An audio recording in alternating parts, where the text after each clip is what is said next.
It's hockey night in Keene as we welcome you to Keene Ice, positioned in beautiful southwestern New Hampshire for Keene State men's hockey here on the Owls Media Network. Tonight, it's the Vermont State Castleton Spartans and the Keene State Owls. And high above the ice, joining alongside Ryan Goodwin, my name is Teddy Steinberg. Now, this Owls team finally snapped their losing streak. It got up to 11 games. They were able to pull off a 4-2 victory on the road against Westcon. Now, as we move towards the end of the season, Ryan, how does that win boost the Owls? Yeah, well, Teddy, I think that win's huge for Keene State. They finally got over the hump a little bit, and I think that gives them much more confidence. They started to play better hockey down the stretch, and with a Spartans team that handled them here a few weeks ago, I wouldn't be surprised if Keene State can pull off the upset tonight. Castleton, at the moment, sits at 6th place in the LEC. The Owls are mathematically eliminated from the LEC tournament, but looking to play spoiler. Our key players to look at tonight, first for the Spartans, is number 16, Luke Chakrabarty. The sophomore from White Rock, British Columbia, is the team leader in goals and points, and has recorded a point in 7 straight games. Yeah, and he also had a couple of goals and an assist against Keene State back in mid-January. So definitely going to have to watch out for number 16 in green on the ice tonight. He'll be on the left wing on the first line. Emmett McHardy is his center. David Coyle is the right winger. Our Owls key player tonight is number 18, Thor Hansen, the sophomore from Hawthorne, New Jersey. Is the team leader in all scoring categories. He had a hat trick in the Owls' first win in 2 months. Yeah, Thor's been on a tear, Teddy. 9 points in his last 4 games. And he's been a huge piece for this Keene State team all season, especially on the power play. As the lineups and anthem get underway, we'll step aside for a few moments. It's the Owls and the Spartans coming up next on the Owls Media Network, brought to you by Flow Sports.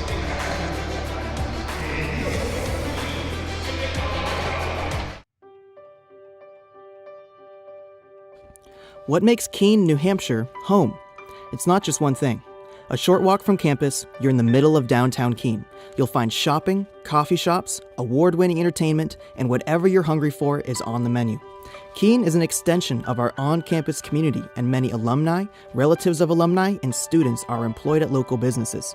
Education majors are found student teaching at local schools, while nursing students get practical experience in medical centers and nursing homes. Business and science students will find internships in cutting-edge technology industries in our region.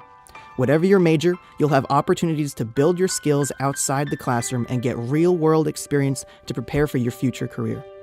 Keene is not only an urban center, it's a cultural hub with a thriving theater, dance, and music scene and an annual film festival. So whether you want to be center stage, behind the camera, or in the audience, you'll find opportunities for self-expression. But the adventure is only beginning. Beyond Keene, you're in the center of New England. Around the corner are endless trails for biking, running, and hiking, with lakes and rivers waiting for you to dive in. A quick drive brings you to some of the best skiing and snowboarding resorts in the region. Plus, major cities such as Boston and New York are only a couple of hours away. Keene is a place big enough to test your limits, but small enough to feel connected. A community with history that combines modern amenities with gorgeous natural beauty. A community that brings people together to learn, grow, and explore. Keene is a small city with endless possibilities. Make yourself at home.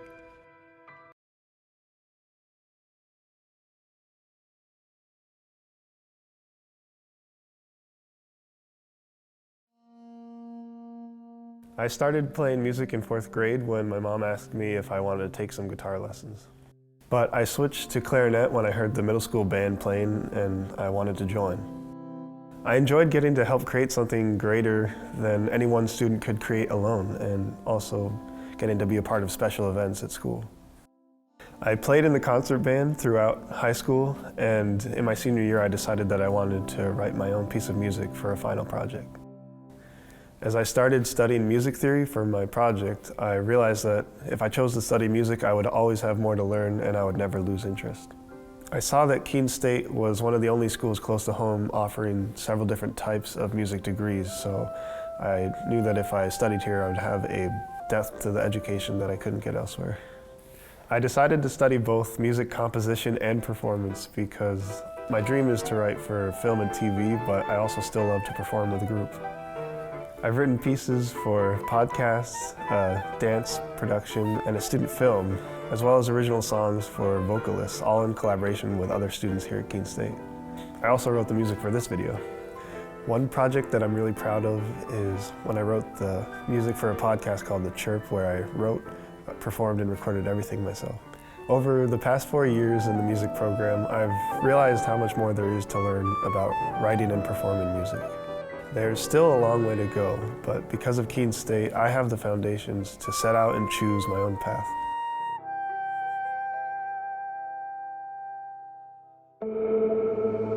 You'll still have common days. Get caught in traffic during your commute.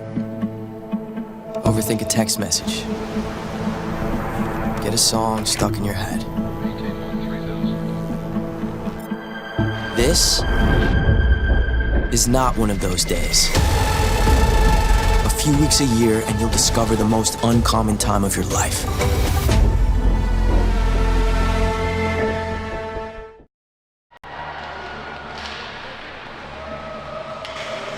Starting goaltenders tonight, first for the Spartans, number 34, Josh Ward, the senior out of Ottawa, Ontario. 11th appearance so far this season, a 7-3 record. Solid stats to back it up, a .279 goals against average, a .904 save percentage. Then on the other end, Ben Skelton gets the nod again for the Owls.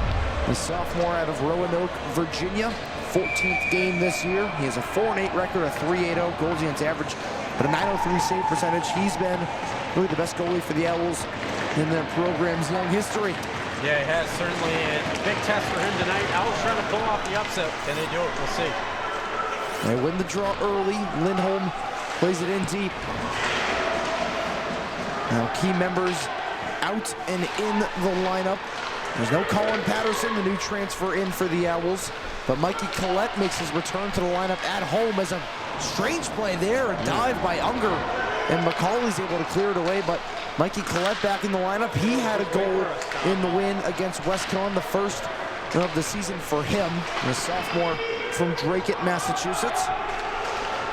And we'll see too if, at the very least, if Keene State can get some positive momentum going here to end out this season, because as you said, Teddy, mathematically eliminated from potential postseason play, but they ended last year on a high note. We'll see if they can end this year as well.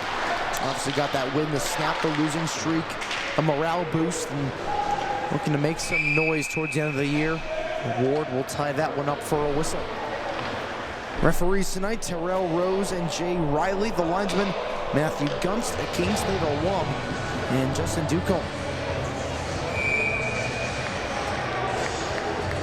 That's the thing, over the course of that losing streak, that lengthy losing streak for Keene State, they were in a lot of those games, but kind of just let things get out of hand towards the end, and we'll see if they can clean up their hockey tonight. Here's Castino, and we'll get it in low. And you like to bring up the games of UMass Boston or UMass Dartmouth over winter break, where Keene State was the better team for about 50 minutes of that game. Here's Chouinard moving in. His fans on the centering pass, has to lay it deep. And the Owls just really, like you said, have been in these games, but have failed to play 60 complete minutes. Here's Hoffman. Hoffman shoots that one, caught the blocker of Ward. Now here's Chouinard. Quick shot, turned around and saved by Ward. He couldn't see that one, lucky to get a piece of it. Yeah, glad to see though, Keene State on the attack to open this game, getting a lot of good looks already on Josh Ward. That one off a body, now controlled by Logan Dapridge. He gets run into by Mikey Collette, who will get a change. He is such an impact player. Doesn't score much, but he is one of those grinders that can wear your defensive pairs down and really give the Owls a chance in these types of games. Yeah, kind of an unsung hero, I guess you'd say, on this team, but there's a good collision there. That was Martin and Tyler Burke. The Spartans were offside, but the intensity is up early in this one. Yeah, and again, these are two teams that have already seen each other. Owls went up there and lost that one 6-0, but you're going to start to see maybe some of these rivalries develop, not only this year, but over the next few years with this new LEC being formed. And especially college hockey, it's really one of the best sports you can watch. And it's really got the potential to develop new rivalries very quickly. That one gloved down by Sean Gray, working away at it with Mr. Hazy. Here's McCauley at the point.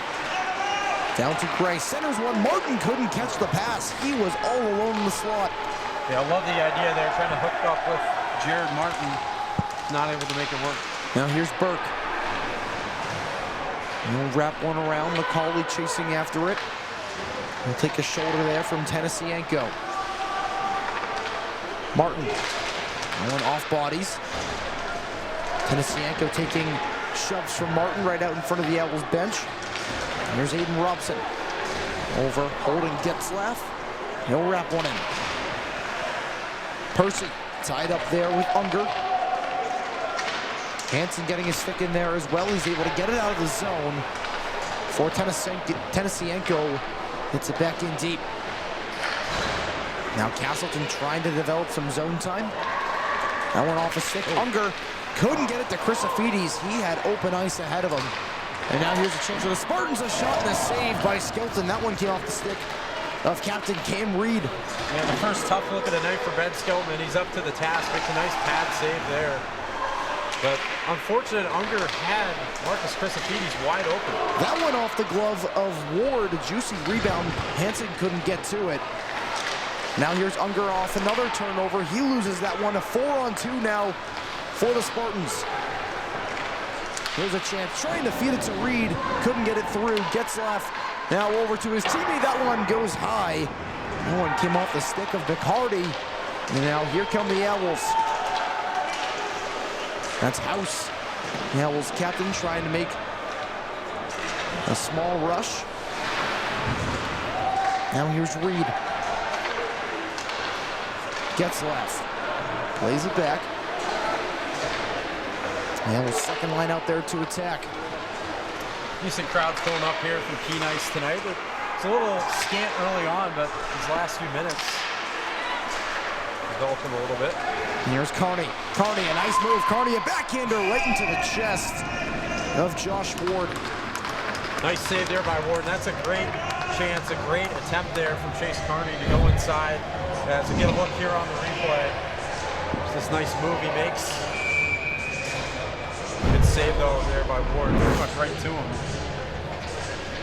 That's what you want to see. The Owls bringing the intensity early, offensive pressure. A few shots. Carney went early, so Chouinard will take the draw. He'll lose it. Bowditch drops it back.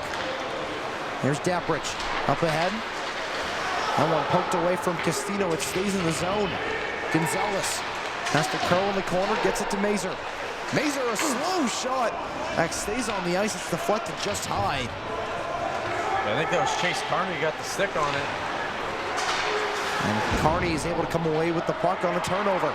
Gonzalez centers one. It gets deflected, still loose. And now controlled by Belomo, but he takes a check for Mazur. It stays in.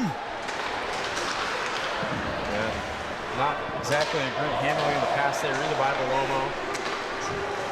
But luckily for the Spartans, they're able to regain possession. Here is Bowditch.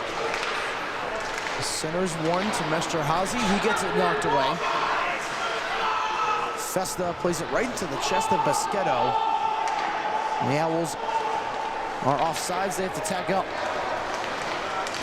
Now a collision there between two Spartans. That was Tyler Burke and Mesterhazy. A miscommunication. Burke luckily able to fling his stick and get the puck into the zone. I almost don't even know if that was on purpose or not. It almost looked incidental to me, but it worked out perfectly. Now Ward comes out to play it, and it's back up to Burke, who can't handle the puck. Basquetto now gets it poked away from him at center ice. McBride trying to get it to Basquetto. And now here's Burke. That pass gets deflected. Chasing afterwards, Sean Gray trying to put the pressure on Robson. He'll chip it up to Tennessee-Enko. He'll take a hit right in front of the Spartans bench. Owls delayed offsides again. Touch pass now controlled by Cole Matthews. He'll wrap one around. Skelton able to slow it down. Here's McBride. Up to the wing, Gray. He'll take a check. It's tripped up for a moment. So here's House. Martin. And goes straight into the air, right to the stick of Gray. What a read by Sean Gray. Yeah. But a good angle there by Matthews to eliminate him from the play. Robson. And that one deflected into the Spartan bench. And even more impressive there on that chase down from Sean Gray was, I think that puck went up and like through the rafters as well.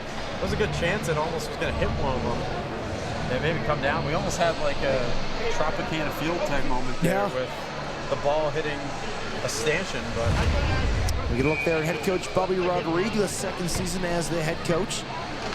Looking to get his Owls back on the right track to end the season just like he did last year. Yeah, we knew this was coming in.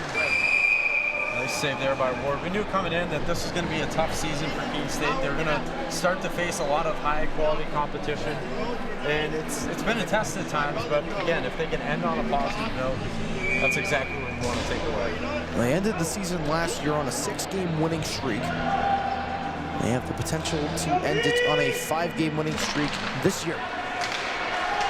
So here's Getzlaff. Good hit there by Chrisofides behind the net. A missed pass. Hoffman tried to fire it to Chrisofides in the near circle. He couldn't connect. And now here's Mazer. Hansen. Good touch pass there from Unger to Chrisofides.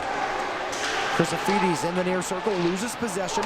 Hansen tried to chip it around Reed. He was unable. Now he gets it back. Up top to Hoffman. Hoffman holds, shoots. It's blocked out in front, still loose and now controlled by Chakrabarty. That one flipped ahead to McHardy. Spins. Takes a bump from Unger. That one deflected and way up into netting. Yeah, I really like the start overall for Keene State, just kind of muddying the waters a little bit, forcing a lot of turnovers, and also holding Castleton in their own zone quite a bit. So, the Spartans had a couple looks. Not many so far. We'll see if they can keep it up. Just under 8 minutes have passed here in the first period. Non-stop action. That shot was blockered away by Skelton. Came off the stick of Logan Dappridge. But a high shot and a better reaction from Skelton. And do things over on the other side. Face-off one right to Skelton. He'll kick it to the corner. Carney up ahead for Gonzalez. Couldn't connect with Chouinard, but gets it back. Trying to knife his way through is Edwards. He lost possession. There's Lindholm. Around for McCauley, but he wasn't there. Carney takes away the loose puck. Gonzalez floats one in. Ward out of position to play it. And it goes out of play. Yeah, that was a dangerous, almost dangerous play there by Ward. And the defender coming on and almost didn't get rid of it in time, but Castleton and Ward able to make the play in the end. It seemed like it caught an Owl when it was going out of play, but we still have an offensive zone face-off. Because it was deep in the Spartans' end. The Owls win the draw. It's McBride. Unable to get around Roebuck there. Not a smart play. Now here's Tyler Burke. Drops one back. Roebuck just has to get it low. Mesterhazy back up to the point. A good play there by Festa. Able to knock Dappridge off the puck. Leaves it for Bischetto. Bischetto up to McBride. House to Collette. Collette, a toe drag. Couldn't get it through. Now a drive by House. That one blocked. And now here's Roebuck. Couldn't get it out. Bischetto, more of a self-pass. Couldn't hit Collette backdoor. Now Collette turns and fires. That one off the side of the net. Festa able to stick that one down. Mesterhazy just has to play it to the boards, and Roebuck is finally able to get it out, but gives it right to Sean McBride. Now this is exactly how Keene State's got to be playing. Kind of scrappy, but just not letting the Spartans get it out of their own zone and trying to force them into turnovers and capitalize. The Owls delayed offsides. Gray went a little early. They have to tag back up. Bowditch. That one deflected, but before the red line, and that will be icing. Maybe something, too, that Castleton didn't really expect coming in was just how well Keene State was going to be off to, or the start they were going to get off to, was Kyle Richards as you see, in his 5th season as head coach of the Spartans and alum himself in 2014. Hasn't seen too much success in his tenure, but yeah, this year they've certainly one of their better years, 12-9-1. Crisafidis, a quick shot. That one sails high. Surprise shot off the faceoff. As now here's Jason Atkinson. Chips it around Mazur. Mazur ties him up behind the net. Digging away at it there is Person, as well as Koschel. Mazur able to poke it through. Koschel regains control of the stick. Now here's Thor Hansen. Up ahead for Unger. Hansen curls on the boards. Controls the puck. Loses it to Coyle.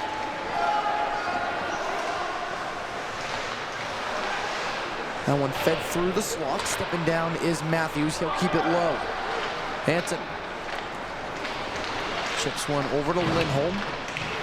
Crisafidis couldn't get it to Unger. Now here's McCauley. Through the skates of Hansen. The Owls struggling to handle the puck there, but now here's Chouinard. 1-on-5. Gets around 2 defenders and able to get it deep. What a play there, and what a move from Zach Chouinard. Yeah, certainly. I did not think it was looking good for him going 1 against 4 there, but he's able to get around a couple, and now Keene stayed up for some nice zone time here. Gonzalez will get to it at the near hash marks. He'll be stick checked by Robson, and now here come the Spartans. Nice save there by Skelton. Turning away a shot from David Coyle. Couldn't tell it up. I almost don't know if it got tipped.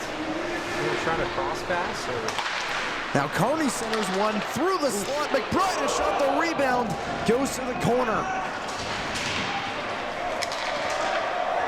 Good effort there. Carney trying to keep it in, but can't. But the Owls at least can regroup now. They have some open ice to work with as well. Here's Fontaine. The Owls are on sides. Here's Getzlaff. Drops it for Reed up ahead now. For Joey Alla. Now Castino trying to work it on goal. Hoffman a good angle. And here comes Sean Gray. Sean Gray, Lowell, Massachusetts native.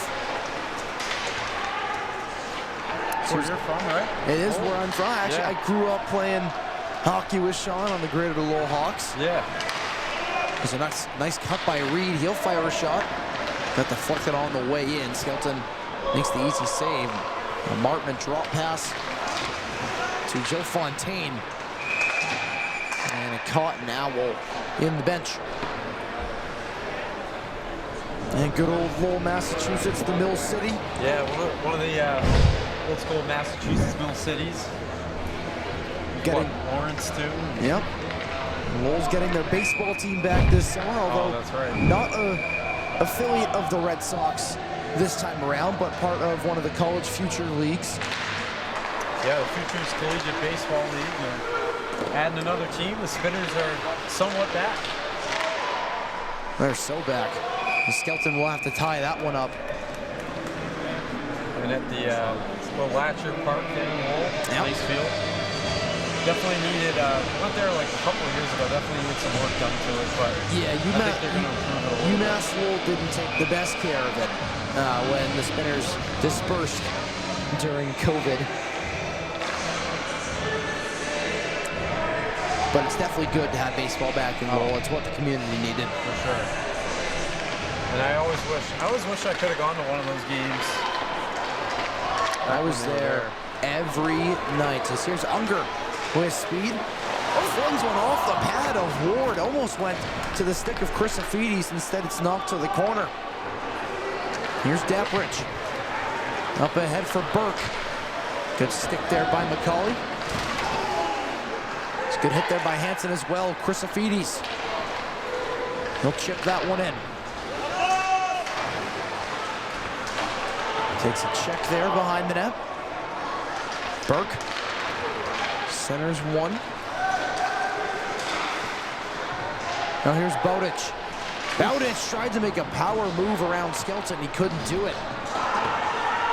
I did not think Bowditch was going to get all the way through like he did, but... Now here's Matthews. Matthews trying to work around McBride. The puck goes to the near circle. Now Matthews flings one cross ice. McHardy plays it back down low. Here's Chouinard. Plays it off the glass. Gonzalez is going to have to beat it. He won't. And that will be icing. Yeah, tough there, but I think that's the right move. I mean, Keene State was finally facing some pressure in their own zone, as there's a chance from Peter Unger, as you see on the replay. Owls been pressuring Josh Ward a good amount here in this first period, as you see on the screen, 9-6 in shots on goal. Just got to get one through, though. Obviously, that's what matters. The Owls win the draw. It's Sean McBride. Up to Chouinard. Gonzalez plays one cross corner for Chouinard, who wraps it back around to Gonzalez. There's Chase Carney. Chouinard couldn't handle the drop pass. McHardy now tied up there. That's the leave it for Robson. Carney takes it away. House will fire. That one blocked out in front. Now here comes Coyle. Has to beat Sean McBride. And a good angle there. McBride now with a good check. All around class from the Owls' ultimate captain. And Chouinard did not gain the red line, so that will be icing, and a group of tired Owls will have to come back out on the ice. Yeah, it's just unfortunate there. You kind of worry about that a little bit here as these minutes go on in the first period, because Keene State came out so strong as Coach Rodriguez looks on. Doesn't look very happy with the call, but all these faceoffs, all of a sudden now they're taken in their own zone. You got to watch out. Don't want to tire them out. Hoffman, a good pick there, leaves it for McBride. Here's Collette. Hoffman up ahead, it's deflected, no icing. Festa chases after it. He's good. Yeah, trying to tie up Getzlaff, and he does just that. Here's Collette. Festa, a good stick lift. Castino having trouble with the Owls' third line. Finds some room. That one knocked back in by Festa. Bischetto gets it to the hash mark. Collette, a nice pass. Festa rang it off the crossbar. That's about as close as you can get to a goal without having one. And luckily for Ward that time, it was the post is his best friend. But man, Keene State, they keep it up. They're close. What a chance for Michael Bischetto, but that was one of the best shifts of the period. It came from the Owls' third line. They're just not giving up either. They continue to pressure. Now a loose puck. Skelton has to find it. That one deflected out of play. Ben Skelton, what a save to keep this game scoreless. Wow. Sorry, what a save indeed. I mean, that thing had a ton behind it too. You can't see it, but I mean, that shot, it went all the way up, almost to like the top of the protected netting there, and it was humming as it was going by. It was just a strange rebound that he had to get over and get a piece of. And he keeps this game tied at 0. Now a drive and a save by Skelton. The rebound's still there, and a delayed penalty will go on the Owls. A tie-up out in front. Dabridge had the original shot. Percy got denied on the rebound. But Thor Hansen hooked him out in front. Or pardon me, they're going to get Caleb Bacali with the hooking call. The Spartans will head to the man advantage for the first time tonight. Yeah, you obviously don't want to have that happen, but at the same time, I don't think that's the worst penalty there from McCauley, because the Spartans were right in front of the goal. They had a clean look at Ben Skelton, if not for that. So here's Reed. Across the Coyle. Back up top. Reed, a drive. That one deflected wide. Here's Coyle. Back up top, Reed. Drops it for Chakrabarty. McHardy tried to feed one back through to Reed. He can, but good pressure there from Gonzalez. McHardy stumbles there, but keeps possession. Chakrabarty down low. Here's McHardy again. A feedback door, still loose, and Carney unable to clear. It's in the legs of Castino, and Carney this time will clear it.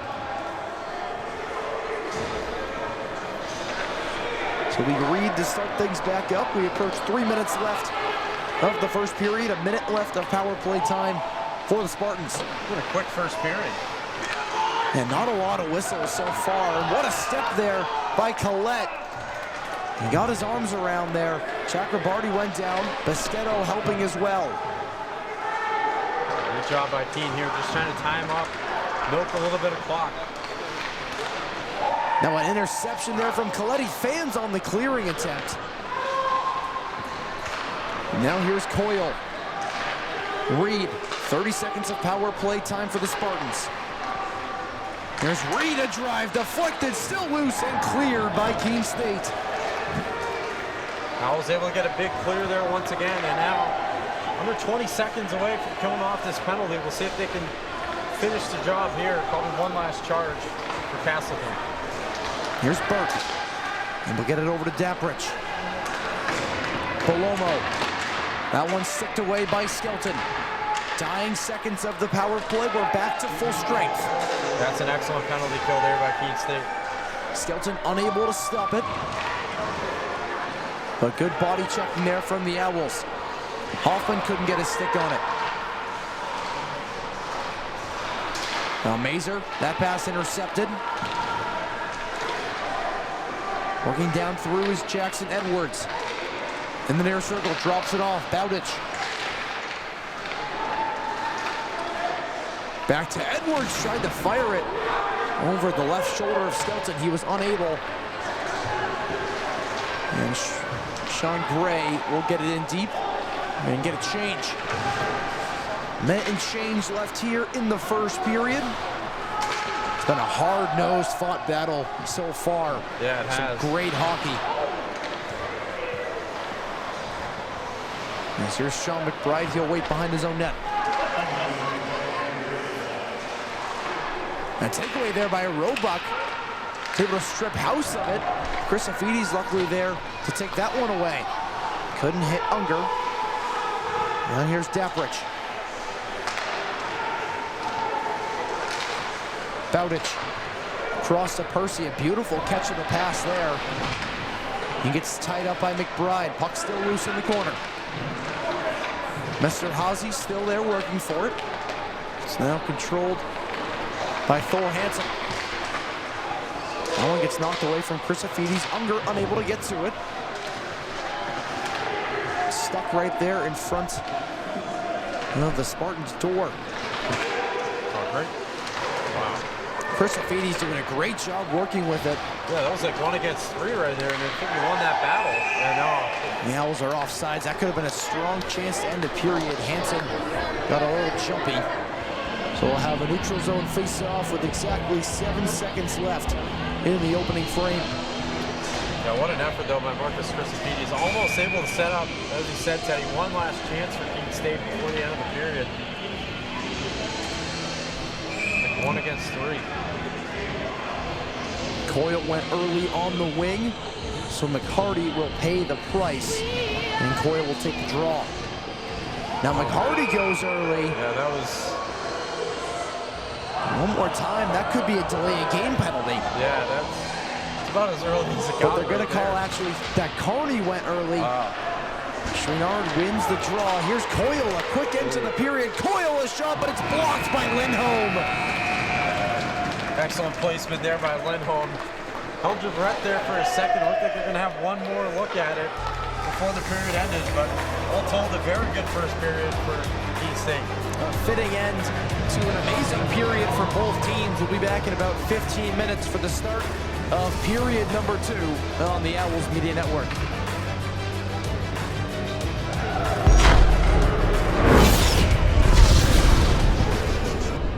Keene State Athletics on the Owls Media Network are brought to you by Chartwells, Eli Thayer at Edward Jones, located at 108 Main Street in Keene.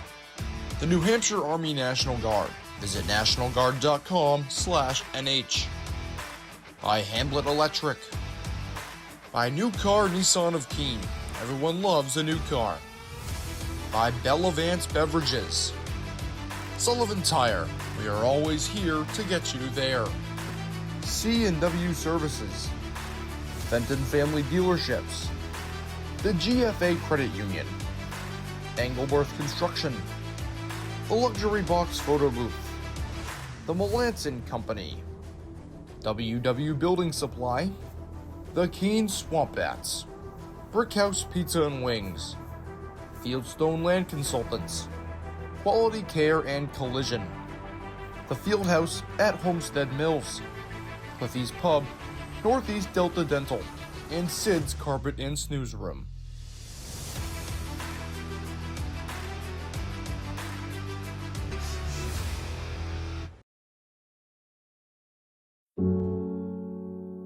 A single thread is unique.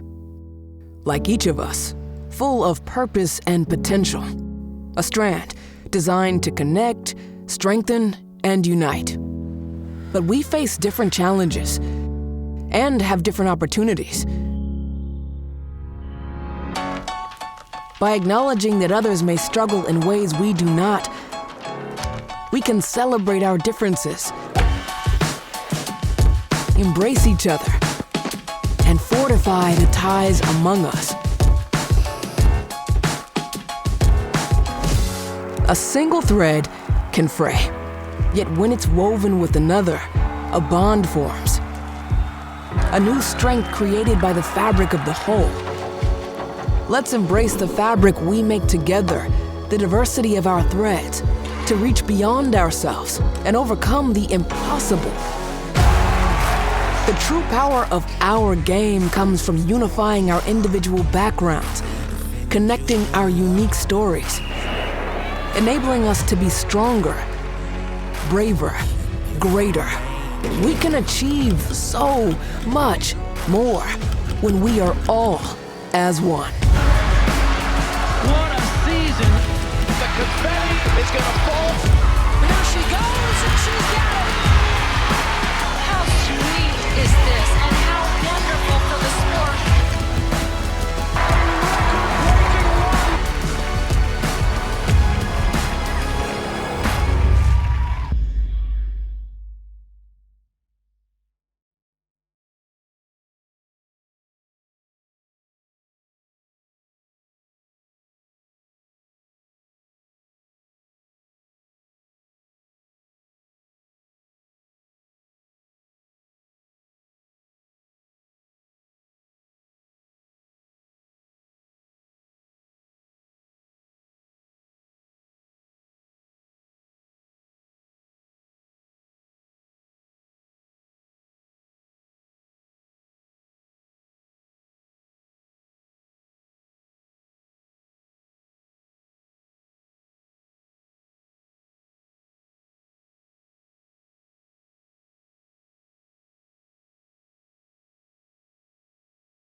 You'll still have common days. Get caught in traffic during your commute. Overthink a text message. Get a song stuck in your head. This is not one of those days. A few weeks a year and you'll discover the most uncommon time of your life.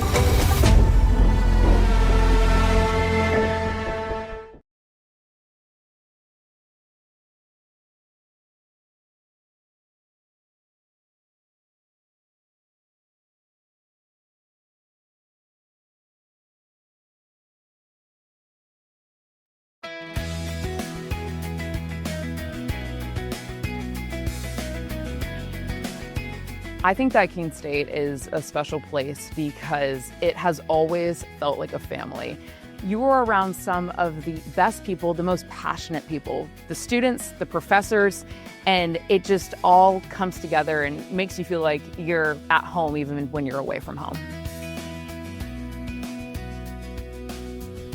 I think the best part about the journalism program here at Keene State is being able to have a variety of different experiences, from print to broadcast to even radio. We are a small program with big opportunities, rooted in a lot of individual attention and opportunity to apply what you're learning in class in some really great real-world settings. I was surprised to immediately dive right in my first semester and start right here in the TV studio.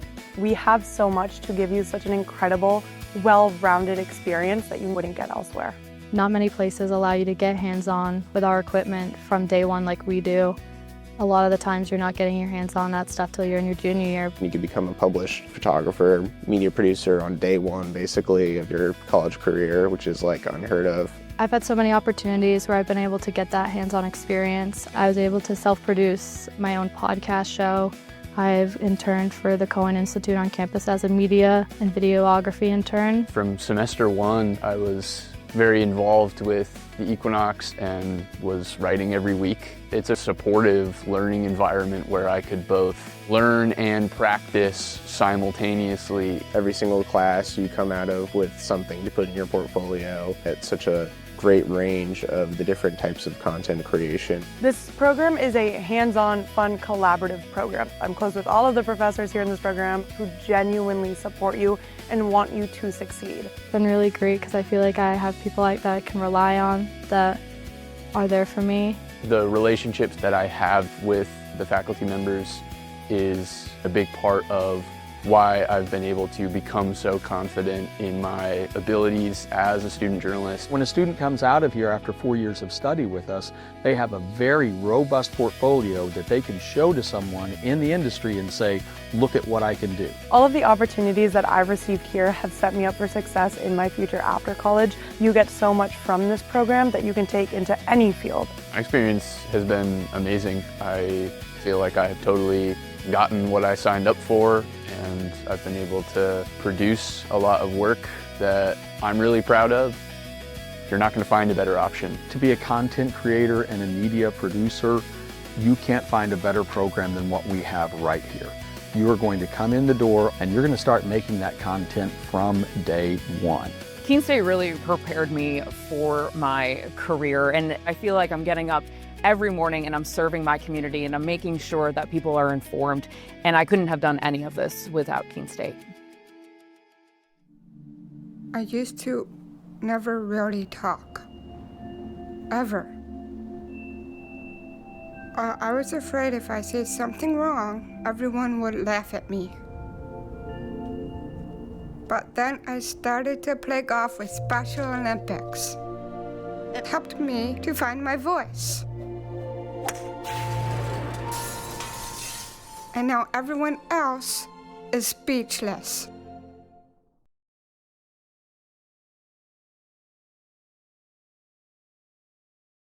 This is Paul Sullivan of Sullivan Tire Company. We're thrilled to be sponsoring the Keene State College Athletic Program, supporting the Owls. No matter what the sport is, in Division III, they are legendary. What a great academic institution, liberal arts school, in a beautiful part of New England. So let's go, you Owls. And remember, at Sullivan Tire, we're always here to get you there. Thank you. My name is Irini Stefanakos. I am an environmental studies graduate from Keene State. I did an internship my senior year. The best part for me was learning really what I want to do with my life, with my education. That internship really gave me the confidence and experience to go out and land a job as an aquatic biologist for water and wetlands in Grafton, Massachusetts. I typically spend my days collecting basic water quality data to monitor the health of these ponds and lakes, and it's actually really cool and I'm enjoying it a lot. In life, things aren't scripted. If you're an athlete, we need people like you and translate those skills to officiating. You can get a lot out of it. It happens in every town, in every game. We never have a perfect game, but the rewards always outweigh the negativities.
College sports fans, get ready for game day with officially licensed merchandise from the NCAA official online shop, ncaa.com/shop.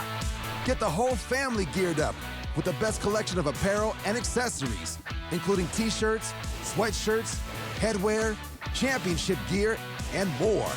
Visit the NCAA shop for today's special offer and rep your favorite team now. Only at ncaa.com/shop.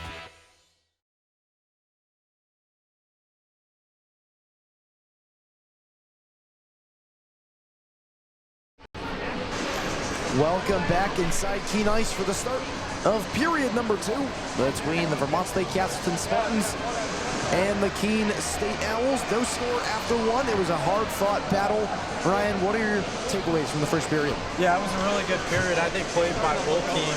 But, Keene State really needed it for, kind of for their confidence level. They really needed it because you got a fan on screen there. You see the Hansen in 18. So Thor hit. Possibly a relation to Thor. But anyway, Keene State really needed that period, I think, because coming off of the win against Western Connecticut State, they needed to get some positive momentum going, and I think in this game they certainly have. Now the question is, can they play that way through the last 2 periods? Because that's obviously when it really is going to start to matter. Yeah, and that's an issue they've had most of the season, is they've been unable to play really 60 complete minutes. But after the first period that they just played, you'd only hope that they can, because that was remarkable. Right off the draw, Christofides gets it knocked away. Hansen controls it. Are we getting an early penalty on the Owls? We will, as McCarty went down in the face-off circle, so Hansen will take an early rest. That's an unfortunate way to start the period for Keene State, as Coach Rodriguez looks on kind of expressionless, but it's really a momentum killer. Yeah. Heading into the start of the period, just like that, you're shorthanded. Yeah, you got to call off another penalty. We're able to do it once in the first period, but can they do it again? Reed able to keep one in. Bad angle there from Gonzalez. A centering attempt. McHardy down in front. Skelton is able to get in front of it. Carney will clear after a very strange bounce right in front of one of the Castleton doors. Yeah, that took a funny hop somewhere. I don't know, maybe just part where the door juts out a little bit more, but he'll take it if you're Keene State. Oh, for sure. Here's McHardy. He'll wrap it around. Chakrabarty drops it back. Reed. Player go down in the corner. A chance and a shot and a save by Skelton. That came off the stick of David Coyle. Yeah, Owls caught another fortunate break there too, because McHardy, like you said, just went down on his own. And you would think Reed would go to McHardy there in the near circle, as most power plays do. Here's Reed. 3-on-2. Coyle. To McHardy. A shot and a save by Skelton. The rebound. Another save by Skelton. What a save there by Skelton. I thought for sure Cam Reed had a clean look with the rebound, and excellent save. I thought that one was going in. Watch it again here. The initial shot from McHardy while falling. Skelton able to sprawl out and get his body in front of the backhand shot there by Reed. Still a minute left of power play time for the Spartans. Bowditch. It's a return pass.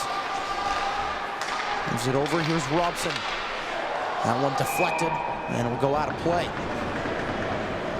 Almost just 50 seconds away from killing off another penalty, but still some time to go, obviously. We'll see if they can finish it. Pretty good start, though, so far. They've got a couple fortunate breaks go their way, but excellent save there by Skelton, too. We'll bring out the second penalty kill unit of Basquetto and Collette. They played phenomenal in the first period. Collette, like we mentioned, a huge piece to have back for Keene State. As here is Edwards. Controlled by Robson. Top of the zone, a shot and a save by Skelton. A centering attempt and a huge hit out in front. And now a 2-on-1 for the Owls. Hoffman has to get around Daprich, and he puts it just wide. That was a bomb from Cole Bowditch. A big rebound. The Owls able to quickly turn it back up. 10 seconds left on the man advantage. Edwards. Now Belomo. And that one is cleared. That will do it for the Castleton power play. Excellent job again by Keene State's penalty killing unit, able to kill off yet another one.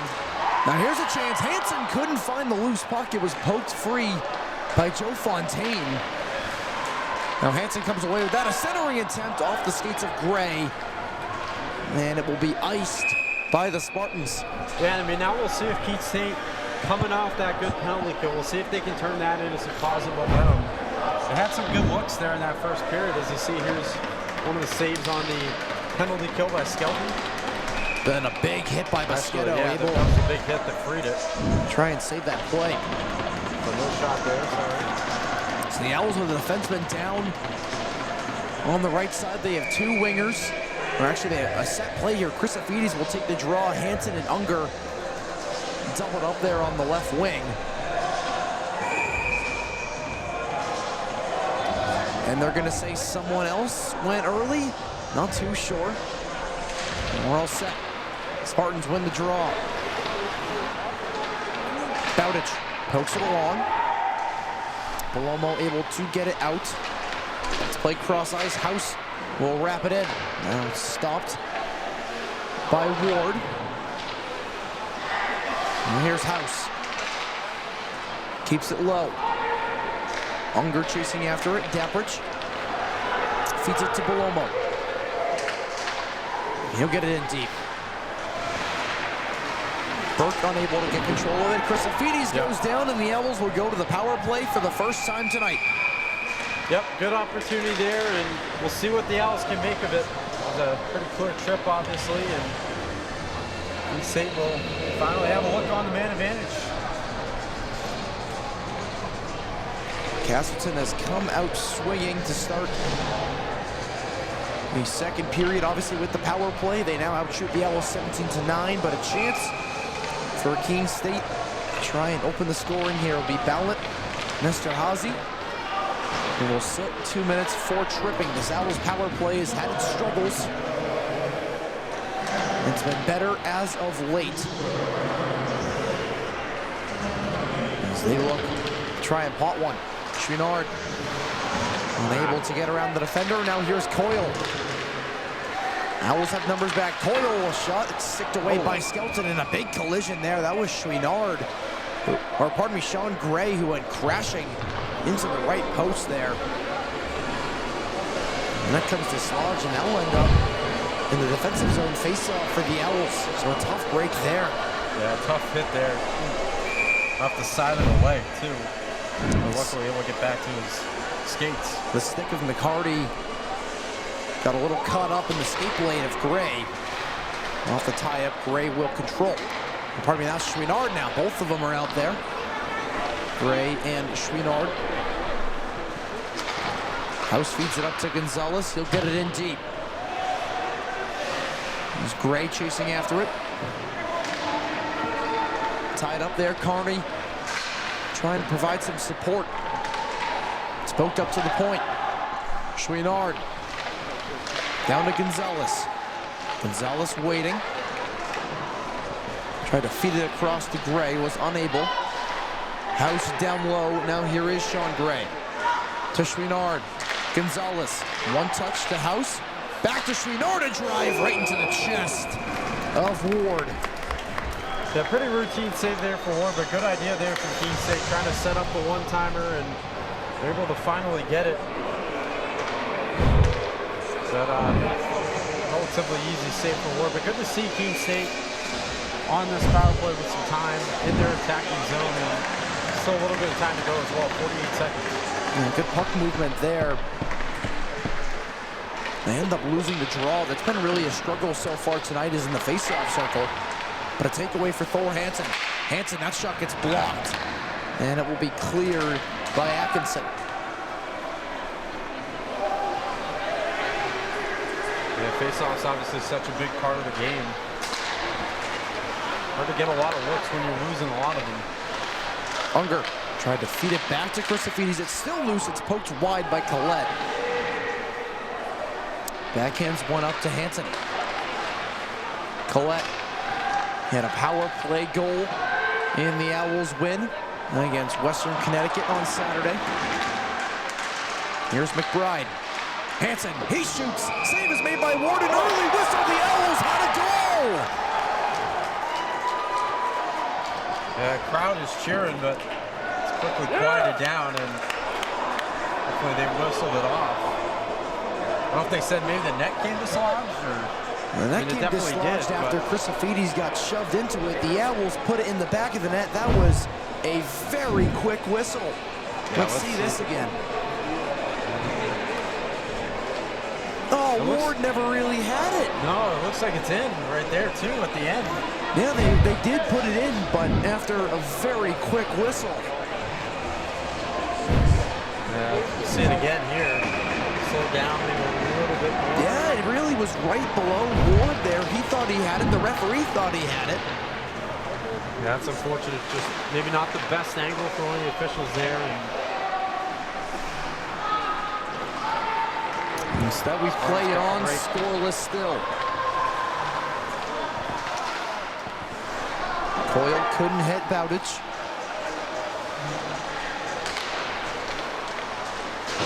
Here's Koschel. Deflected, so no icing. Coyle comes away with it. Tries to float one to Chuck Robardi. Goes out of the zone. The Owls have to regroup. Here's House. Yeah, really just that one shot on the power play there for Keene State. And lost in the skates of Fontaine. Goes back the other way. McCarty. Backhands one down, icing waved off. House takes a check from Coyle. Coyle lays it down low for McCarty. Centers one, it's off the foot of Fessler. Good play there from Emmett McCarty. Now Bowditch having trouble with it in front of his own bench. Now Festa will float it out. It's gloved down. What a play there by Daprich. Yeah, very nice play. Koshel unable to clear. Belomo takes a hit. He keeps it in. A quick shot by McCarty and a save by Skelton. Yeah, this is hard now for Keene. Another save there by Skelton with the blocker. Perhaps getting tired in their own zone. I mean, not able to get it out. Here's Belomo trying to get a shot. He couldn't do that. He goes behind the goal line. Here's Edwards. Castino. Belomo a shot. The save by Skelton. The rebound goes to Edwards. It's all Spartans right now. Bowditch a shot. A save by Skelton. Still loose out in front. Castino pokes it wide. Now here's Daprich. Now across to Bowditch. Yeah. And Skelton is able to glove it. Koshel a shot to the back of Edwards as they were tied up in the high slot. Yeah, and Edwards wanted a penalty at the end. You got to be careful there for Koshel.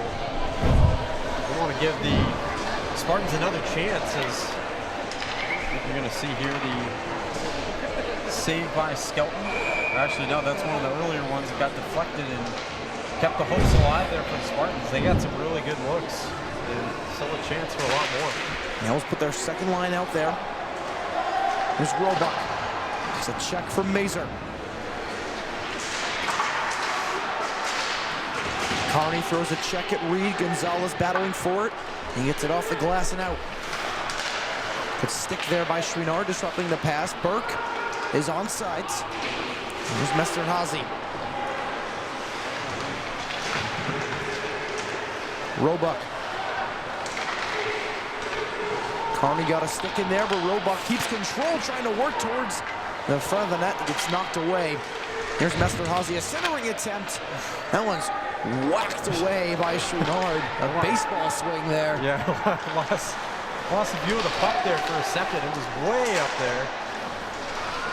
Now Gonzalez plays it ahead for Carney. Carney tried to feed it to Unger in the slot, couldn't get it there. And Carney comes away with the loose puck. That pass intercepted by Burke.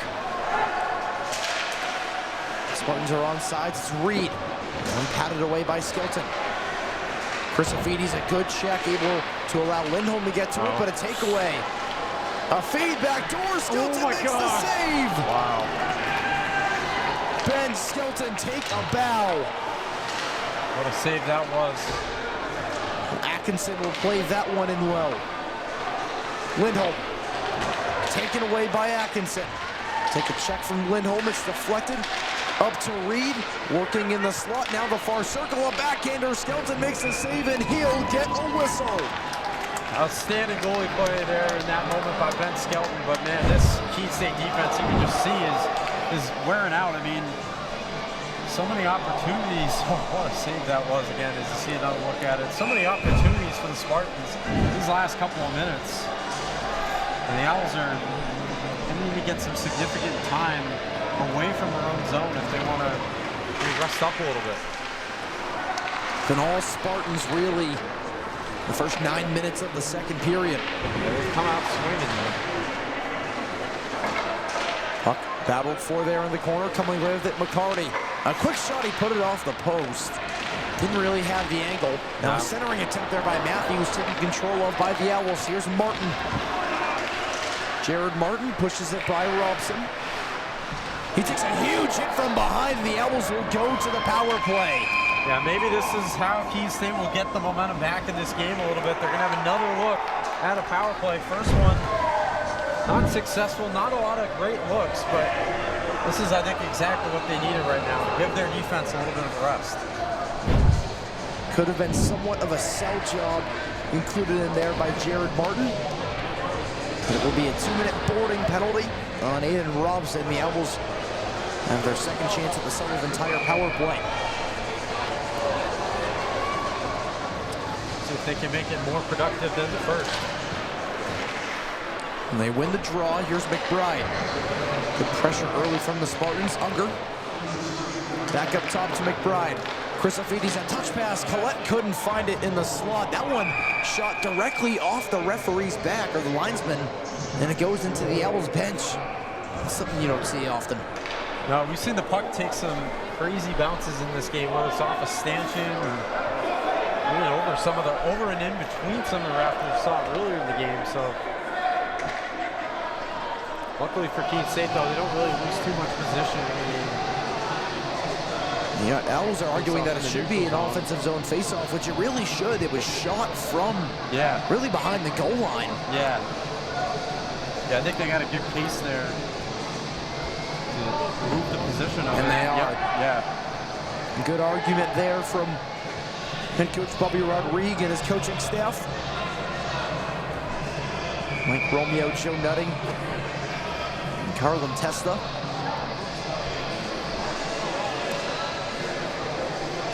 A minute 47 seconds of power play time. Head coach Kyle Richards wants an extra word on why the faceoff was moved down and why they did it so late. Yeah, I don't blame him there necessarily for questioning it. We're back to hockey. 10:24 to go here in the second period. Scoreless between the Owls and the Spartans. Daprich lost control of it in the corner. Unger feeds it up top to McBride. Christofides tried to center it. It's off the side of the net. The Owls able to keep it in. Hansen trying to work towards the slot. It's poked away. Tried to make one too many moves around Palomo, and it's cleared. That's the situation right there. You just have to, I think, pass it back to your teammate right in front of the blue line there instead of, as you said, Teddy, trying to do a little bit too much. Here's Unger back the other way. Trying to push around Reed. Collette drops it back to McBride, who gets tied up there but controls it. Gets a return pass, a shot. It's blocked out in front. Unger still digging away at it. It comes to Christofides in the near corner. McBride. Now Christofides, 45 seconds of power play time. Fans on the pass. Now you gotta be careful. McCarty. Good back check there by Christofides and McBride to eliminate any chance for the Spartans, as here comes Zach Chouinard. To Carney. Back to Chouinard. He couldn't handle the pass. Now players go down behind the net. Reed and Gray go flying. And the Spartans get it out.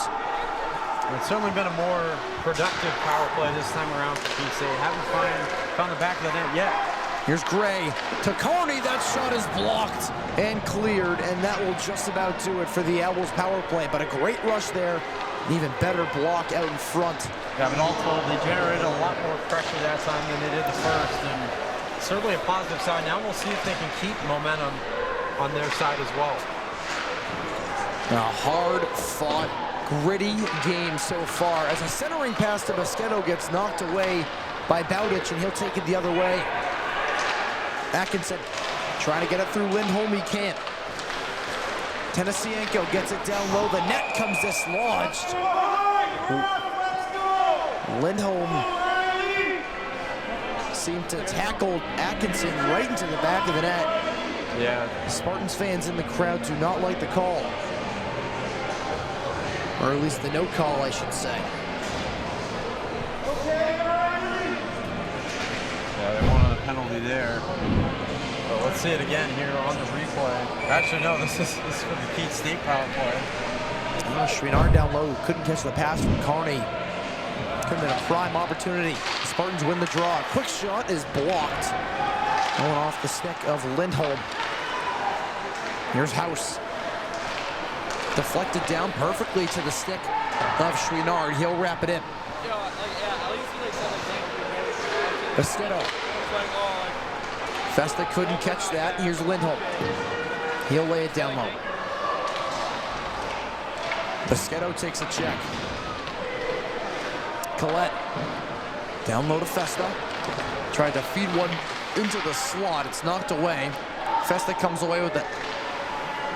Now here's Daprich. Feeling the pressure from Mosquito. Michael Mosquito forcing almost another turnover. He has been unbelievable tonight. Yeah, he has, certainly. And here comes Allo the other way. Gets tied up by McCauley. Koschel digging away at it. Help now from Trevor Castino. Puck still tied up there in the near corner. Players shoving at each other. Koshal comes away with it. Can't ship it out. Well, Pescetto can't do much with it. Koshal gets it back in deep.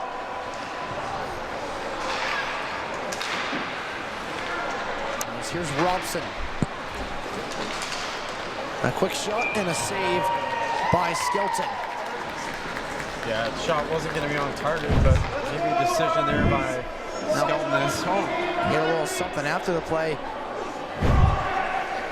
Not sure what we were really looking at there.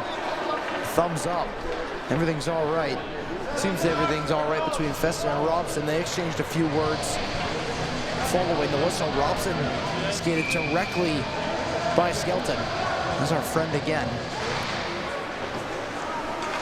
Yeah, something must happen that we didn't see, but our producer Ryan Hurd probably saw. And actually during the break. That one caught the referee, so there will be no icing. Another lucky break there for the Owls. It was off the glass and out, hit the back of the linesman again. Yeah, there's been a lot of, like you said, just a lot of weird kind of bounces that the puck has taken tonight. One of those types of games. Here's Casino. The pass taken by Mazur. Gray chips it by Robson. Now a shot by Martin goes just wide. Mazur will play it back in. Here's Fontaine. Fontaine, a short side shot. Never caught a piece of anything.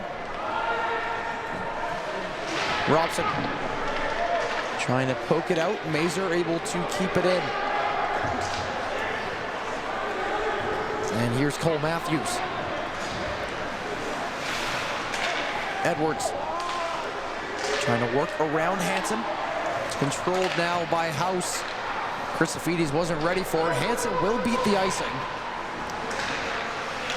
Now Unger tried to feed it out in front, fanned on it, has to give it to McBride. House, he waits, he shoots, it's loose out in front. It caught a piece of board. And Belomo will have to get it in deep. Skelton out to play it. To McBride. McBride chips it along the House. Christofides will just backhand it out of the zone. Reed. Cross ice to Chakrabarty.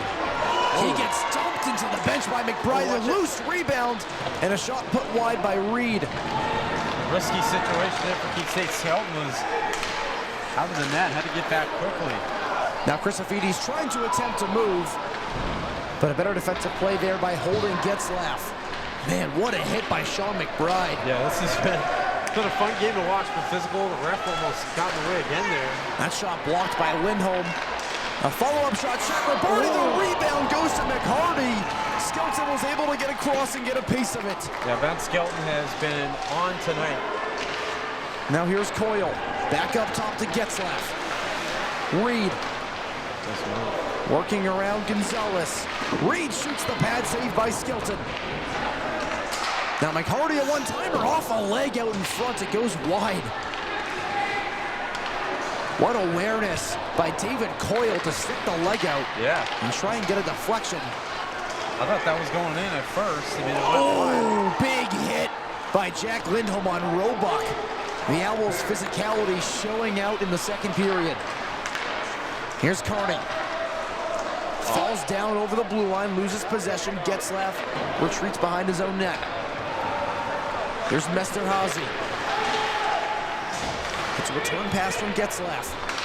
Wheeling in the zone. Mesterhazy slides one wide. A broken stick from Chouinard as two Spartans collide. Yeah, they just ran into each other there. It looked like some contact from the Keene State player. Now Gonzalez is able to get that one low. Carney in pursuit. Festa there as well. Festa comes away with it. Couldn't center it to Carney. 3:20 to go here in the second.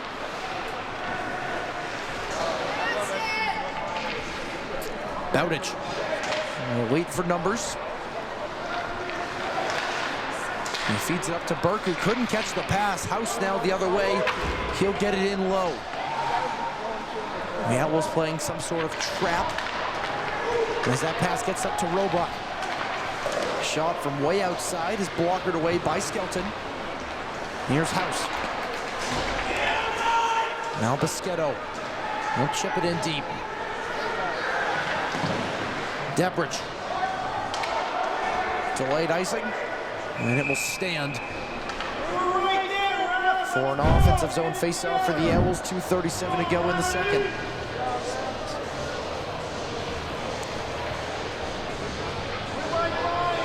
Yeah, we'll see it. Oh, sorry, Ted. You get another look there at the beautiful save by Skelton to Rob McCarty. What were you going to say, Ryan? I was going to say, we'll see if Keene State can use these final 2.5 minutes to kind of get Norman firmly back on their side. This period obviously started with a lot of Castleton, a lot of Spartan opportunities, but it's been a lot more even here these last bunch of minutes. And Castleton out shooting the Owls 32-11. This here's Deprich. And a drop one. Atkinson couldn't handle it. It's backhanded just past the, oh, not past the blue line. It did stay in the zone. Chrysophides couldn't get it out. Hansen feeds one over to Chrysophides. Chrysophides tried to shoulder and protect the puck. Unger lost it, but it's dumped in deep by Hoffman. Under 2 minutes to go here in the middle frame. Nice pass. And Percy couldn't handle it, and that will be offsides. It's been a real entertaining game to watch, so a lot of physicality, a lot of hitting between both sides, back and forth. And how about the goalie play, especially on the Keene side, with all the looks that Ben Skelton has had. But, I mean, got to give a lot of credit to Josh Morton. He's made some nice saves as well. It's just been a fun game to watch. Yeah, really just, this is one of the best hockey games that I've seen, really from both sides altogether. Obviously no goals so far, but just a hard-fought battle between two tough teams. Sir Chouinard, cross ice, connecting with Gonzalez. Couldn't lead Kearney. Now Kearney has it on the far boards. Chouinard, he'll cycle one to Gonzalez. Gonzalez up to Kosho. He'll shoot. It's blockered right up in the air by Ward. Gonzalez taps it to Lindholm. He'll wrap it around. He's finally getting their 12th shot there. It felt like it had been a while since we'd seen him record one. Now here's Bololo. Working on Kosho. Feeds one to Edwards. Edwards thought Castino was going to keep going with him. The pass is taken away by Kearney. Now here's Reed. Straight to Gonzalez. The Owls caught in a change. Spartans looking for a too-many-men penalty. They won't get one. Now here's Edwards. Trying to protect the puck. Couldn't center it there. It's taken by the Owls. Here's Collette. Collette couldn't push it through the feet of Reed, and now here come the Spartans back the other way. McCarty, a lead pass for Chakrabarty, couldn't connect. McBride now pokes it along to Collette. He'll slide one across for Festa. I think Festa tied up there with Getzlaff. Coming away with it is Boschetto. Final 10 seconds of the second period. McCarty, possibly one last rush for the Spartans. Slides one to Chakrabarty, a great back check by Festa. A loose puck that Skelton can cover, and that will do it for the second period. If you thought the first period was fun, this second period was so much better. Can't wait for what's in store for the third period. Be back in about 15 minutes on the Owls Media Network.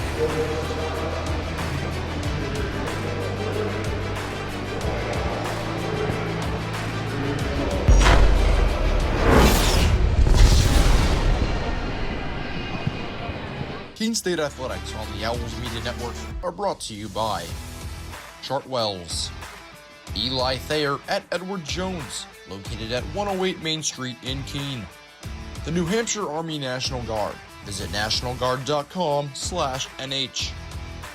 By Hamlet Electric. By New Car Nissan of Keene.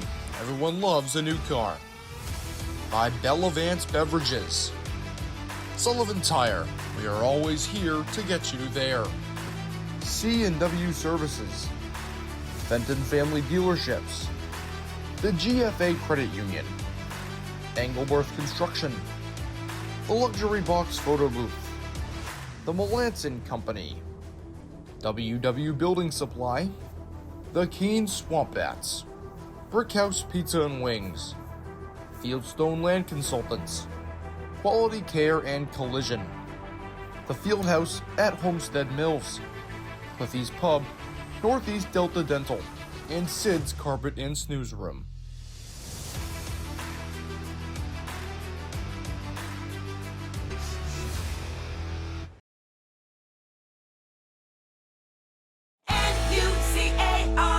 New Car Nissan of Keene has over 2,000 new and pre-owned vehicles to choose from.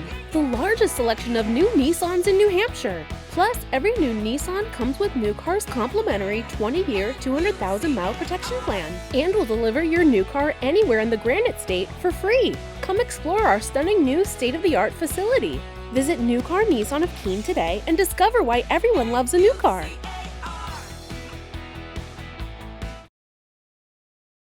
In life, things aren't scripted. If you're an athlete, we need people like you and translate those skills to officiating. You can get a lot out of it. It happens in every town, in every game. We never have a perfect game, but the rewards always outweigh the negativities.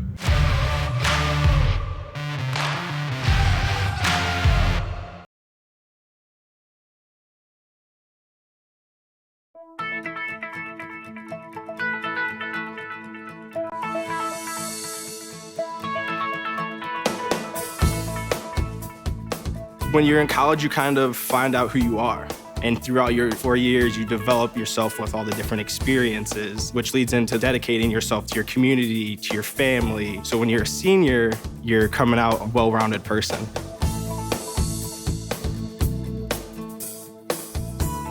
College has given me the flexibility to pursue my passions and my interests outside of the classroom and outside of the court or field. I've had the ability to get into different activities and organizations, and I've recreated my identity for myself aside from just being an athlete.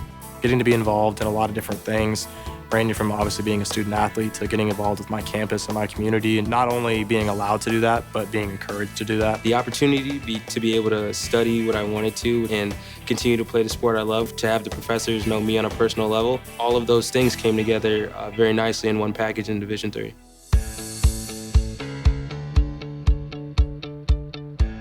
Being a part of the different activities and organizations that I've been a part of, I'm actually able to see myself where I'm like, hey, I actually can make a change. I'm one person that can make a difference. It really helps you develop thinking from other people's perspectives and looking at problems from outside the box. Division III has helped me to develop teamwork skills, critical thinking skills, time management skills. I've definitely learned how to really be myself. I found out, yes, I am actually a good leader, and yes, I can actually put myself forward because I am good enough. I can do it.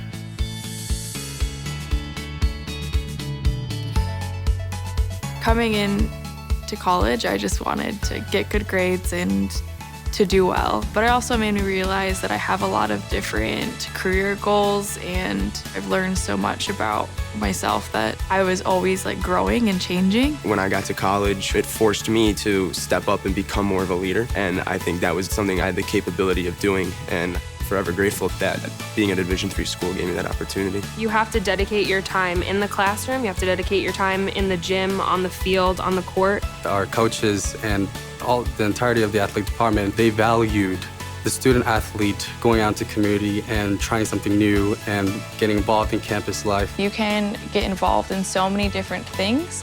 So the possibilities are truly limitless for what you can do with your college experience. You can kind of make it your own in the Division III setting. So I would encourage people who want to have flexibility to pursue different interests and passions to go D3.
This is Paul Sullivan of Sullivan Tire Company. We're thrilled to be sponsoring the Keene State College Athletic Program, supporting the Owls.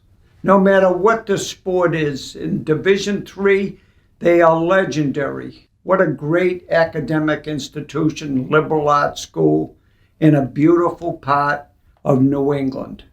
So let's go, you Owls. And remember, at Sullivan Tire, we're always here to get you there. Thank you.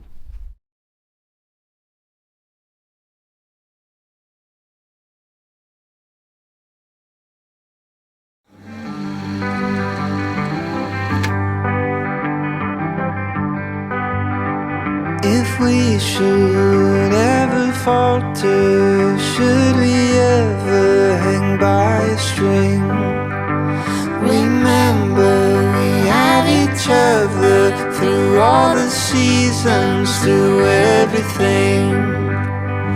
These unspoken wonders, these stories left to tell, there can't be any other who loves me quite as well.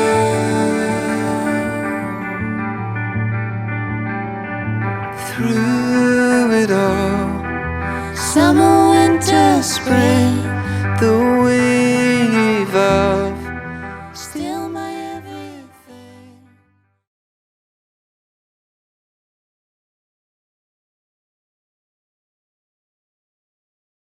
Favorite thing about being here in Keene, the community's great, the town's awesome, and the boys are great. Love the area, being out here, kind of out in nature. We got the mountains, the lakes. Honestly, I think it's been a dream ever since I got here playing with these guys. It's just been such a good culture. My favorite part about being here at Keene State is just going downtown, enjoying the community, and also the way they treat us here. I don't know how many other places there are like this in the Division III hockey world, so we're very blessed to be here. For me, it was a no-brainer to come to Keene State for my college hockey experience.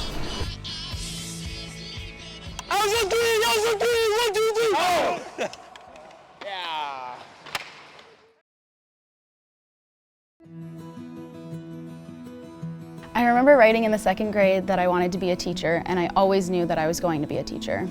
I started school a year early, and it created challenges for me because I wasn't able to pick up material as fast as the other students. Outside of school, my jaju would quiz me on my math facts and read with me. It showed me that even though I had challenges in school, there were still people who wanted to help me. In high school, I knew I had to work harder than everyone else to get the same results, but I had teachers that would help me in subject areas outside of their own because they could relate to how I felt. The way these interactions with my jaju and my teachers made me feel while I was learning is the inspiration for how I'd like my students to feel. I'm able to build relationships and be vulnerable with my students when they're struggling because I've been in their shoes and I know exactly how they feel. Being able to relate to them from my own experience has become a massive asset in becoming a teacher.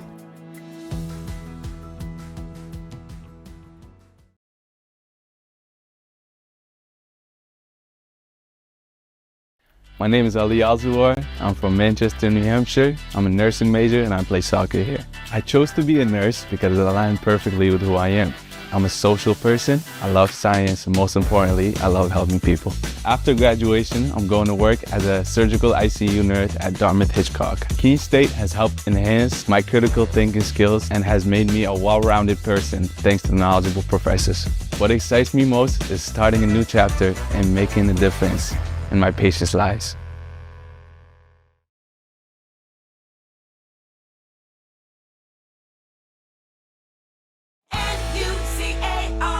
New Car Nissan of Keene has over 2,000 new and pre-owned vehicles to choose from. The largest selection of new Nissans in New Hampshire. Plus, every new Nissan comes with New Car's complimentary 20-year, 200,000-mile protection plan. And will deliver your new car anywhere in the Granite State for free. Come explore our stunning new state-of-the-art facility. Visit New Car Nissan of Keene today and discover why everyone loves a new car.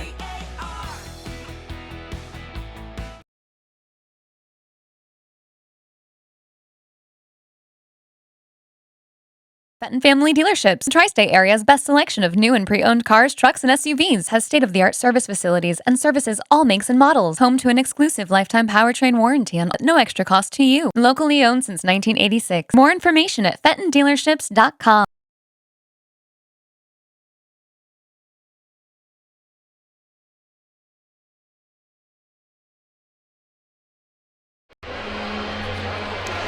Welcome back inside Keene Ice for the start of period number 3 between the Vermont State Castleton Spartans and the Keene State Owls. Teddy Steinberg, Ryan Goodwin.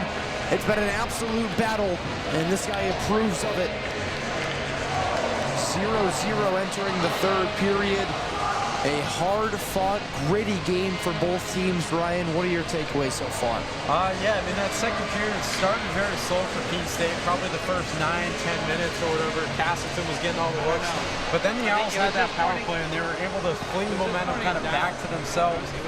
And, you know, the last 2 minutes as well had some decent looks. And were able to get through 2 periods with this game tied at 0. They got a chance here in the third period. We were talking about a little bit, too, between the break, that there's no moral victories with this team. But especially if they're able to pull this one out, this is going to be one they're going to remember. There's a look right there at Ben Skelton. He has been superb through 2 periods, 30 saves to start. Christofides comes away with it right off the draw. He shoots, and the glove save is made by Josh Ward. It's exactly the start you wanted to. Owls come out fresh. They fire one right on goal. Pretty easy save there for Ward, but get a face-off in your attacking zone and generate more and more pressure. You never know where this thing will end up. They lose the draw here. There's Reed. Christofides couldn't get a stick in. Reed, a stretch pass ahead for McHardy, but a good back check by Lindholm. Are they going to call a penalty? They are. So they're going to get a hooking call on Jack Lindholm. And a very similar start to the second period. The Owls are shorthanded very early. Yeah, shorthanded once again, and we'll see. I mean, if they can, once again, if they can kill this penalty off, they've kept the Spartans off the board, obviously, on their previous 2, but it's a big one here to start the third. We start by winning the draw. House gets tied up there with McCarty. Players digging away at it. They go down. Referee says it's still loose. McBride couldn't come away with it. Here's Coyle. He'll wrap it up top to Chakrabarty. That one deflected wide. McHardy, a centering attempt, knocked away by Gonzalez. Castino. Now here's Reed. Chakrabarty across to Coyle. Reed waits. Chakrabarty couldn't control it. It's knocked out of the zone by Gonzalez. Excellent play there by Gonzalez, and now he'll go to the bench to get a breather. And here's Coyle again. McHardy gets it to Castino, back out to Reed. Trying to work on Boschetto. He'll cycle it low, Chakrabarty. Up the near boards. Here's McHardy, tried to feed Coyle backdoor. It's knocked away. Now McHardy. To Coyle, a shot, the save by Skelton, still loose in the net. It's jarred free. That puck was sniped so fast that I almost thought it caught the back of the net for a second like it was in, but Skelton able to make another tremendous save, and also maybe a bit of a fortunate break too, the net coming dislodged. Looks like we get a look at that. Yeah, that was just the net coming dislodged. That's why I thought for a second it went in. Excellent save. 43 seconds of power play time left for the Spartans. Belomo, it's knocked off the puck. McBride unable to get it out. Good play there by Bowditch. It's a return pass. A drive. That one goes wide off the stick of Daprich. That one had some steam behind it. Now the Owls calling a change. Bowditch drops it to Belomo. Now here's Daprich. Robson. Watched by Fontaine. Bowditch shoots. It's deflected out of play.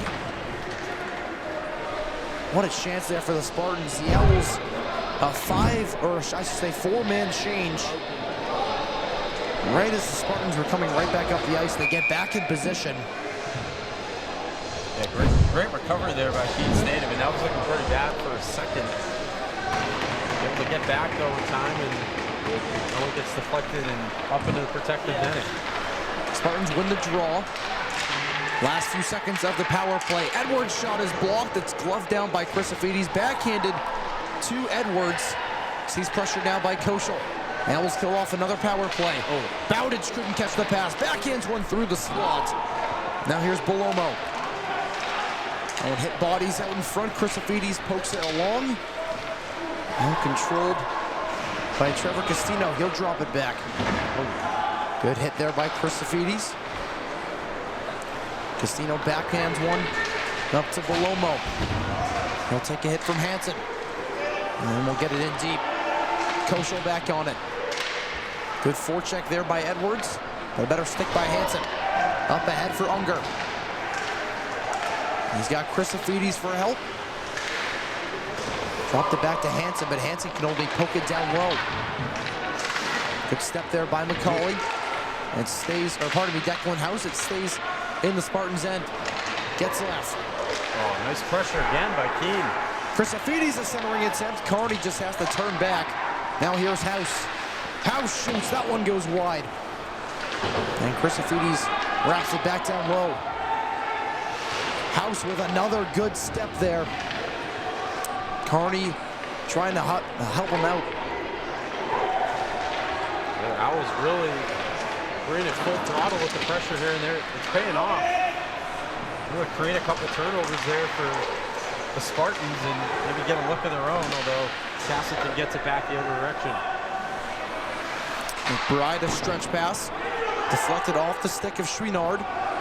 Getzlaff tried to drop him back to Reed. He can, but Carney has to cut that one off. Now here's Teniasenko. Man, the Spartans ice it. Yeah, excellent pressure there just a couple minutes ago by Keene State, and now they get a face-off in their attacking zone. Just over 4 minutes into this third period. We'll see if they can make it pay. Owls getting outshot 32-13. It doesn't feel like that at all. No, it doesn't. This has been a very tight game, neck to neck all the way.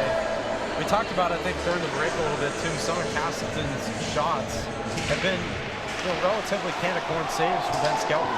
Looks like Hansen got a shot below the belt. Christofides gets leveled by Reed. Here come the Spartans the other way. Atkinson couldn't chip it by Mazur. Christofides cross ice to Unger. Unger, big hit again by Reed. That's a nice open ice hit there by Reed. That's exactly what you want out of one of your captains. Getzlaff, that one off the linesman's legs. Carney pokes it back to Getzlaff. Now here's Coyle. Through the legs of Chakrabarty. Now a stretch pass ahead for Chase Carney. Carney curls back. Lindholm chips on it, saved by Ward. Here's McCauley. That one goes wide. He was looking for a deflection. Lindholm able to keep it in. Gray. Pardon me, Chouinard. Getzlaff gets knocked off the puck by Gonzalez. To Lindholm. He shoots and the glove save is made by Ward. Let's get great opportunity there for Keene State. Ward though right there to see it all the way. Talking things over now with official Terrell Rose you see the look there. Pretty easy save for Ward once again. Owls get their, I believe, second shot of the period. Third line out there for Keene State. They've been amazing so far tonight as Bischetto gets thrown out of the circle there. Edwards went early, so Collette will take the draw, and he'll win it. McCauley shoots, and the save is made by Ward. And that's House out there, actually, with McBride. Yeah, for Keene State, just keep throwing the puck on net if you can. Keep getting some more face-offs in your attacking zone. Try to wear down this Spartan defense a little bit. That's the thing. They've worn down Keene State on a few occasions. Keene State really hasn't been able to do it to them, and that is almost unfortunate. House spins out there. They're going to blow an icing on Castleton. That's a lucky break for Keene State. It seemed like McBride had a chance to get there. Yeah, very lucky break. And Edwards was racing after it too, but House wiped out at the blue line. Yeah, and as soon as I saw House go down, I'm thinking, oh no, they might have a look here. Maybe one-on-one or maybe even one-on-none. But Collette able to get it low. Takes it away from Deprich. And Collette back in the lineup, coming off a finger injury that sidelined him for a couple weeks. Bischetto takes a check from behind. He's able to keep it low. Festa. And one went off the end of his stick. Edwards able to get it to Belomo. Chips it by McBride. Fires one from a tough angle. Skelton, good position. He makes the save. Bowditch can't get it by Bischetto. And Bischetto ties him up. Oh, and he's going to get called for a holding call here. Bischetto still was unable to get his stick around. And the Spartans are offside. The Owls will go back to the penalty kill. And I just don't really know there what Bischetto got into it. And I mean, I don't know if he was just caught on him or if he was intentionally kind of going after him, but whatever happened, not a smart move. The stick was still around him as he was trying to get it free. Bowditch didn't budge. Yeah, but maybe a smart play there by Bowditch, kind of keeping him tangled up to draw the penalty. Once again, Castleton, another look. Fourth power play opportunity for the Spartans. They're 0 for 3. Here's Reed. Chakrabarty. He shoots, it's blocked out in front, still loose in the slot, and another shot by McHardy is saved by Skelton. Carney unable to get it out.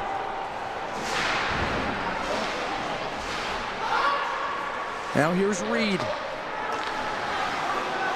It's it back from Chakrabarty. A shot from outside, glove down by Carney, still loose. And this time Carney will clear it. Wow. Now stretch pass back ahead. McBride fanned on it. Here's Chakrabarty. He shoots and Skelton makes the save. This kind of saucer pass down the ice there from Ward. Trying to set up his teammate, his Coyle, but in the end, Skelton able to make a relatively easy save and obviously keep things in his own zone. It's a big penalty again here for Keene State on third. Edwards will take the draw. And he'll end up winning it. Burke to Bowditch. Bowditch wheeling around the zone. Finds some open ice, shoots it wide after colliding with a teammate. Now Belomo went down behind the net. And that one is cleared. And unfortunate there for Bowditch, because Jackson Edwards is right there, just ran right into him. That pretty much broke up that chance. That one dropped to Edwards. Deprich tried to feed it back door to Edwards. A good stick there by House. So he'll tie up Edwards behind the net. Deprich makes a move around Carney. Drops it for Burke. Edwards, 20 seconds to go on the man advantage. Good pressure from McBride. Bowditch. Burke couldn't handle the pass. The Owls can't clear it. Deprich shoots it, sticked aside by Skelton, played with a high stick. And that will be an offensive zone faceoff now for Keene State. Yeah, another fortunate break there for Keene. Excellent save by Skelton. Puck came back to him though a little bit. It got a little dicey as you see he makes the initial save there. Gets knocked back down and that's the high stick. Well, now this is interesting. It's going to be a neutral zone face-off in front of the Owls bench. Sean Hoffman was talking it over with Terrell Rose. Usually a puck that's played with a high stick and then touched by the same team. Should be an offensive zone face-off. But it isn't. Roebuck gets it in deep. We're back to full strength. Owls co-op get another penalty. Penalty kill 4 for 4 on the night. Especially a penalty kill that has struggled this season. Here's Robson. He's able to float it out, deflected, no icing. Skelton comes out to play it. Wraps it around, Roebuck the first one there. He'll play it back to the other side.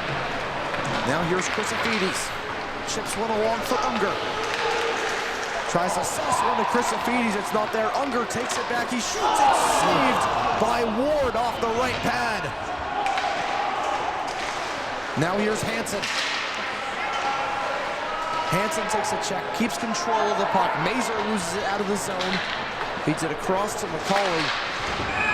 And that one deflected out of play.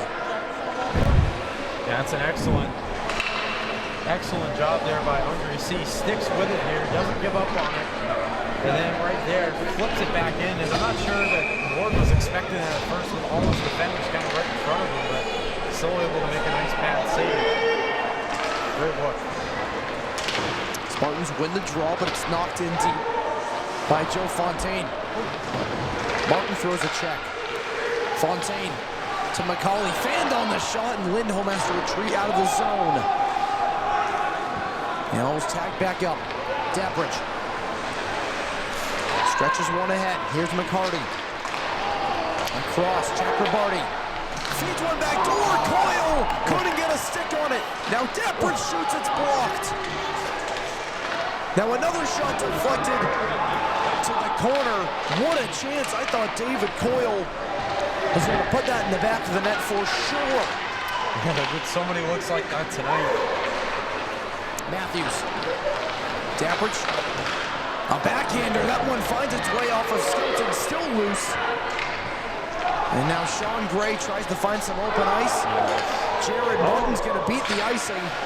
Ward has to come out and play it. He'll leave it for Dabbridge. The Owls trying to get some fresh legs out there. Excellent hustle there by Martin, able to prevent the icing. Here's McBride. Off the skate of Festa, Collette. Tied up there with Edwards. Matthews. Off the boards, good stick there by Collette. He'll get it in deep. Matthews back down, takes a check from Festa. McBride plays it high off the glass. Here's Bowditch. Edwards. Castino, a beautiful pass. Edwards is denied by Skelton. A big hit out in front as well. Robson shoots, that one blocked. Now Collette chasing after with Robson. Festa comes away with it. That one deflected off the glass.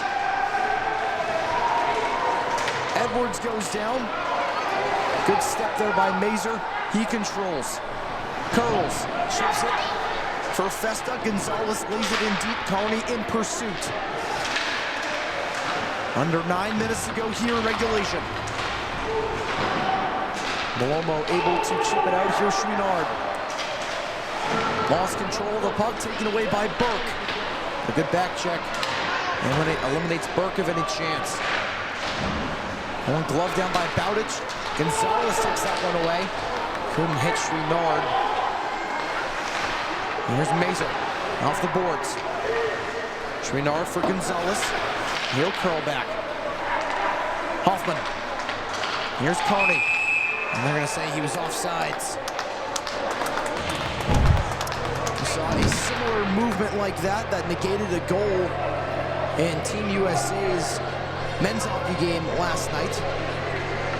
They defeated Latvia 5-1. Speaking of Team USA, they're back in action tomorrow. They take on Denmark, and then their final preliminary game is against Germany. And here's Unger. He'll wrap one in. Burke. Backhands one too far for the glove of Roebuck. Hansen gets it along to Christofides. McCauley couldn't keep it in. Lindholm bats it down. The Owls are offsides.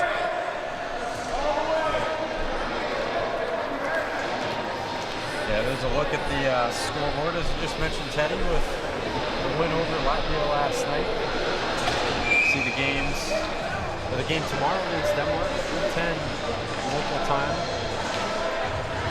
And U.S. women's hockey, they took down Italy 6-0 in the quarterfinals of the Olympic tournament. They move to the semifinals to take on their next opponent. Chrysophides off the boards for Hansen.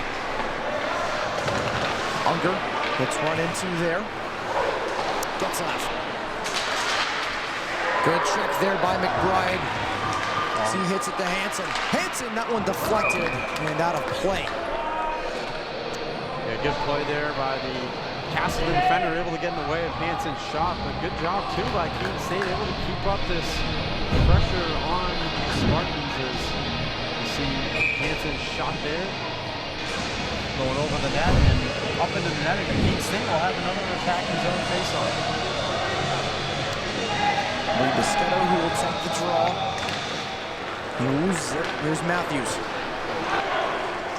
Robson up ahead in the skates of McCarty.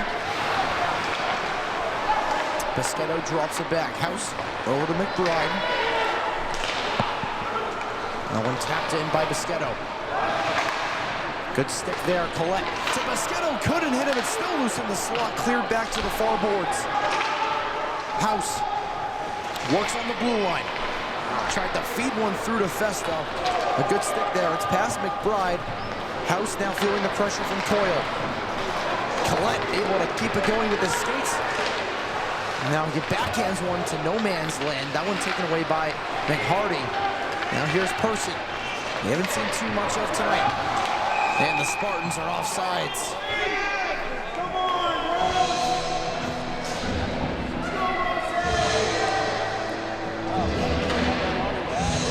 This battle continues. Which team will break first? 6:39 to go here in regulation. We are scoreless at Keene Ice.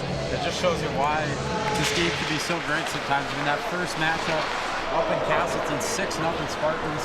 Tonight we got a much different game.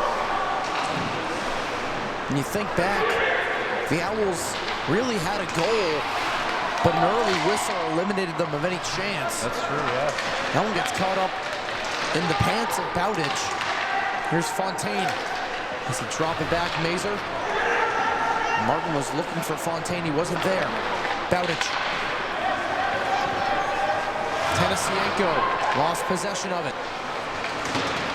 Here's Edwards. Takes a shove there by Martin. Atkinson can't get it in. Now here's Gray. Sean Gray feeds it back door, couldn't hit Coney. Oh, that was a great opportunity there. Great look. That pass intercepted by Martin. Couldn't get it ahead to Carney. He's able to glove it down. Chase Carney in on goal. Can't put it back.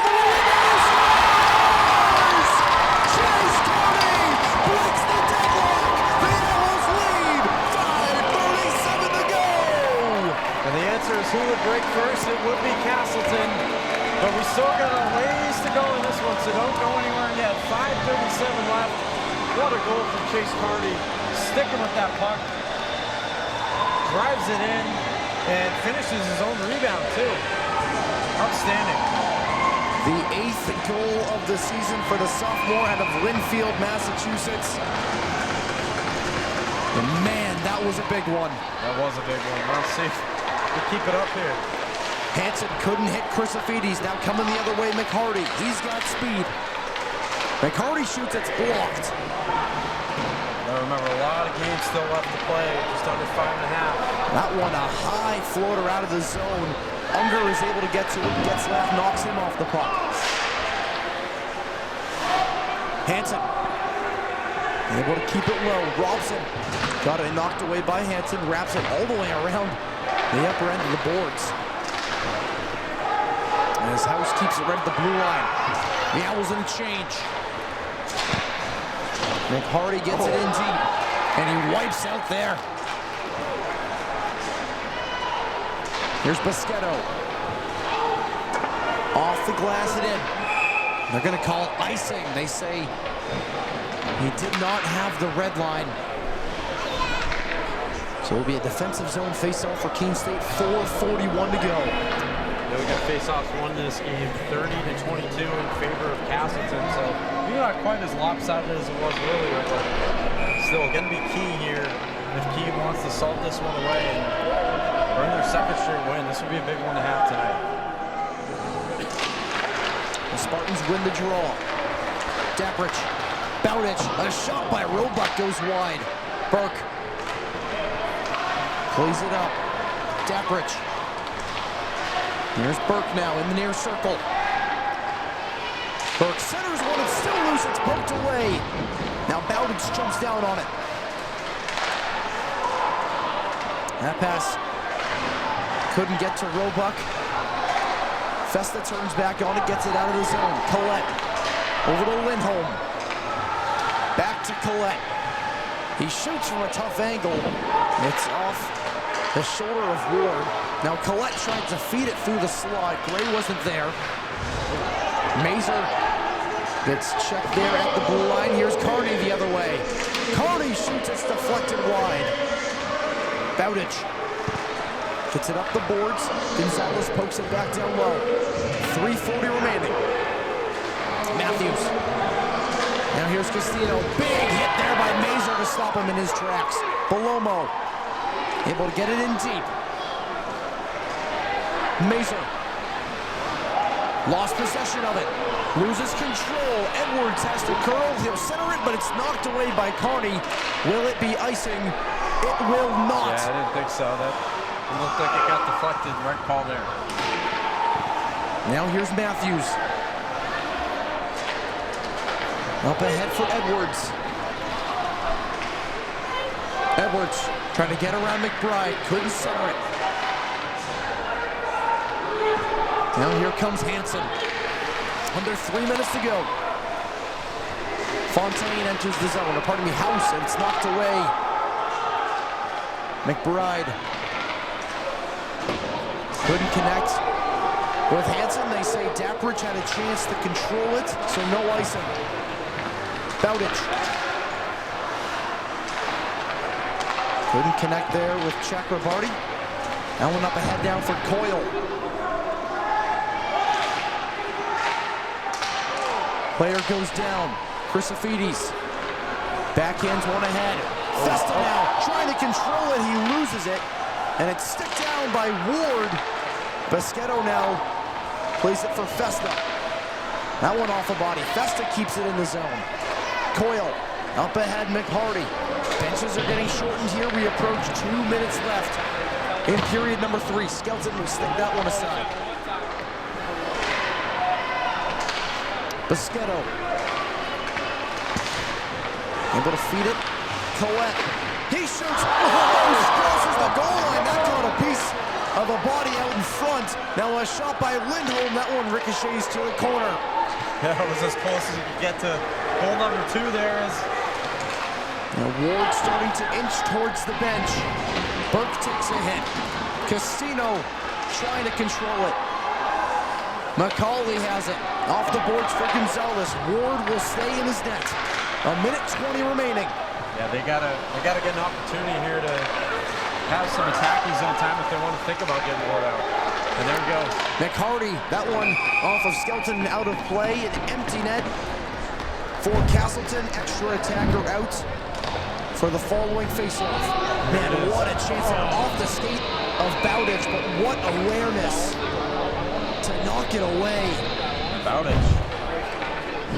The freshman from Stittsville, Ontario, with a potential game-saving play. I think you get a timeout call now here. Lead by Castleton. What a insane game this has been, though. I mean, 40 to 21 shots on there in favor of the Spartans. But again, it's been so close, and all the only scoring matters right now, 1-0 Keene State. And you see games like most people like, oh, you say the best game I've ever called, it was 7-6 overtime finish like the one against New England College a few weeks ago. This may take its spot. This is one of the best games of hockey that we've seen here at Keene State. Like you said, outstanding goalie play, hard-nosed hockey. And And you love to just see teams that get after it physically, and that's what both of these squads have done tonight. Both in the hitting game and just all over each other. Haven't been a lot of open lanes passing. This is a big game. I mean, obviously, Keene State wants to pull off the upset. This is a huge game, though, for Castleton in terms of playoff positioning. And Castleton sits in 6th place in the LEC. They do have a little bit of a cushion, 7 points ahead of the team in 7th place. Well, 7 points to the good. Obviously, that's a spot they want to be in. But if they end up falling tonight, that's a tough call. Here we go. Final 71 seconds. Off the tie-up, it's Robson. Now a shot that goes wide off the stick of Deprich. Now laid down low, McBride tying up. Coyle tries to fill it out in front. Skelton makes the center rebound. They score! Luke Chakrabarty ties it at 1 with 54.1 to go. Well, we are not done yet. This has been one exciting game to watch, and that was our guy to watch, Chakrabarty, and for good reason. The Owls have kept tabs on him all night until when it really mattered here, with just under a minute to go in the third. The sophomore 17th of the season. Skelton makes an unbelievable save, but the rebound's still there.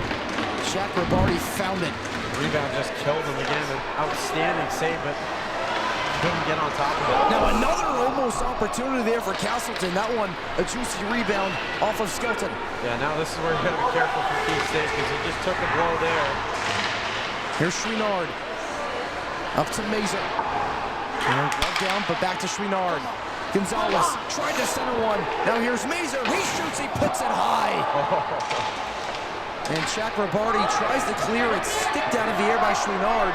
It was not touched by a high stick. So we play on. 15 seconds left in regulation. It's laid in deep. Bowditch the first one on it. Tries to wrap it out. Hoffman keeps it in. Down low to Kearney.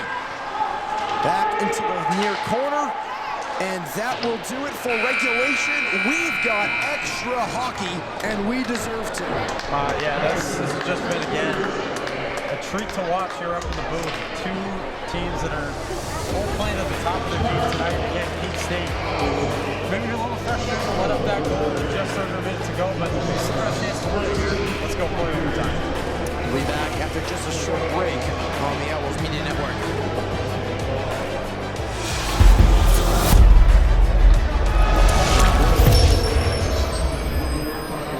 Paul Sullivan of Sullivan Tire Company. We're thrilled to be sponsoring the Keene State College Athletic Program, supporting the Owls. No matter what the sport is, in Division III, they are legendary. What a great academic institution, liberal arts school, in a beautiful part of New England. So let's go, you Owls, and remember at Sullivan Tire, we're always here to get you there. Thank you. You'll still have common days. Get caught in traffic during your commute. Overthink a text message. Get a song stuck in your head. This is not one of those days. A few weeks a year and you'll discover the most uncommon time of your life.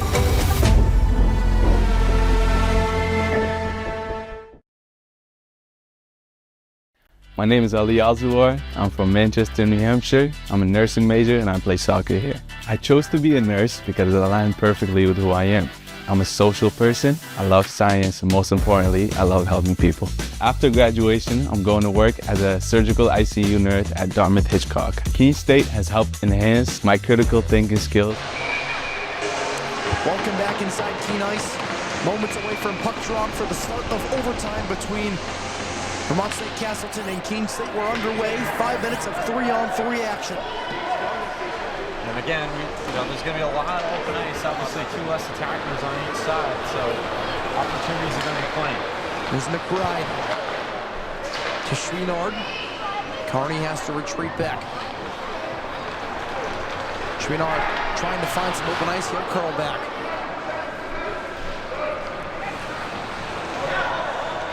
He'll drop it back to Kearney.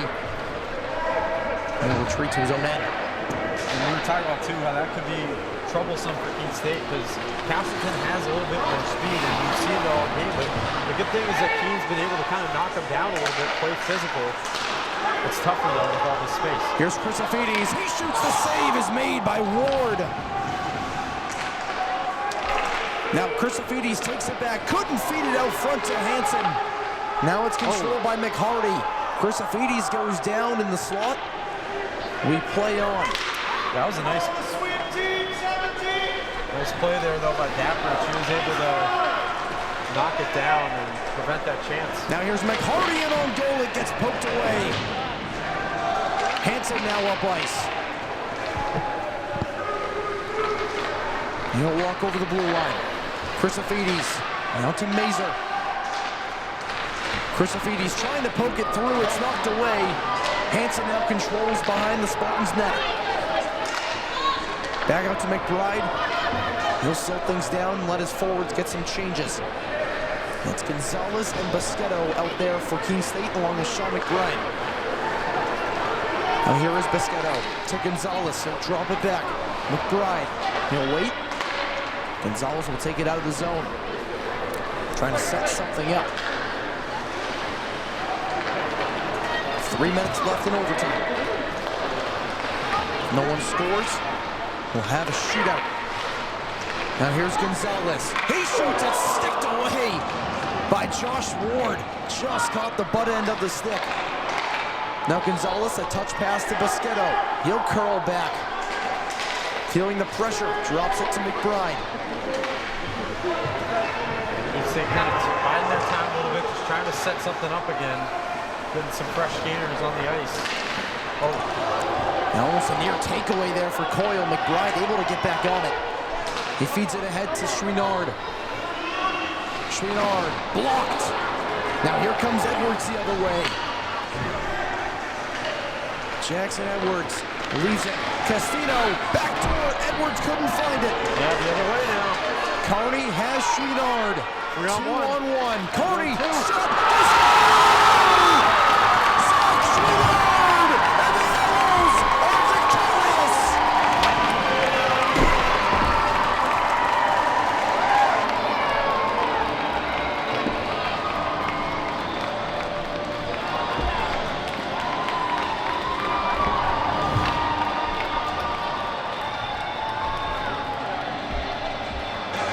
Let Freebird play! The Keene State Owls have won their first game at home since December 5th. Zach Chouinard is the overtime hero. And just an outstanding game to watch. It was a little nervous that with Keene State giving up that goal, 54 seconds left, that they were going to end up finding a way to drop this one. But man, what a way to finish it. What a game this was. And again, I know they're not going to be in the playoffs, but an outstanding game to watch. Stick around. We'll have post-game interviews coming right up on the Sullivan Tire post-game show in just a few moments.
Favorite thing about being here in Keene, the community's great, the town's awesome, and the boys are great.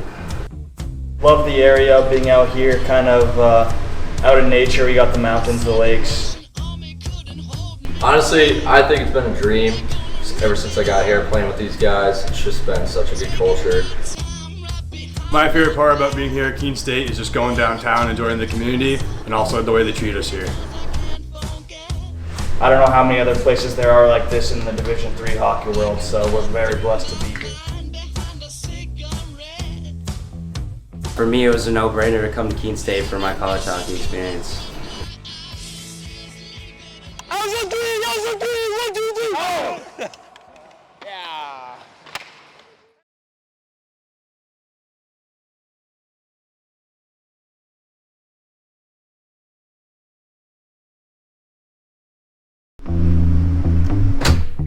College sports fans, get ready for game day with officially licensed merchandise from the NCAA official online shop, ncaa.com/shop. Get the whole family geared up with the best collection of apparel and accessories, including t-shirts, sweatshirts, headwear, championship gear, and more. Visit the NCAA shop for today's special offer and rep your favorite team now. Only at ncaa.com/shop.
Keene State Athletics on the Owls Media Network are brought to you by Chartwells, Eli Thayer at Edward Jones, located at 108 Main Street in Keene, the New Hampshire Army National Guard.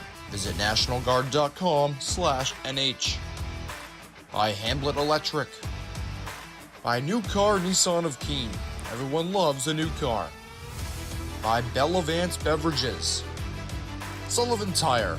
We are always here to get you there. C&W Services. Fenton Family Dealerships. The GFA Credit Union. Engelberth Construction. The Luxury Box Photo Booth. The Melanson Company. WW Building Supply. The Keene Swamp Bats. Brickhouse Pizza and Wings. Fieldstone Land Consultants. Quality Care and Collision. The Fieldhouse at Homestead Mills. Cliffy's Pub. Northeast Delta Dental. and Sid's Carpet and Snooze Room.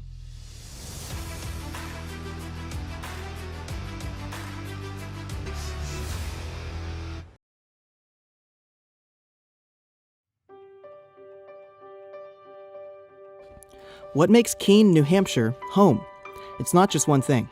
A short walk from campus, you're in the middle of downtown Keene. You'll find shopping, coffee shops, award-winning entertainment, and whatever you're hungry for is on the menu. Keene is an extension of our on-campus community, and many alumni, relatives of alumni, and students are employed at local businesses.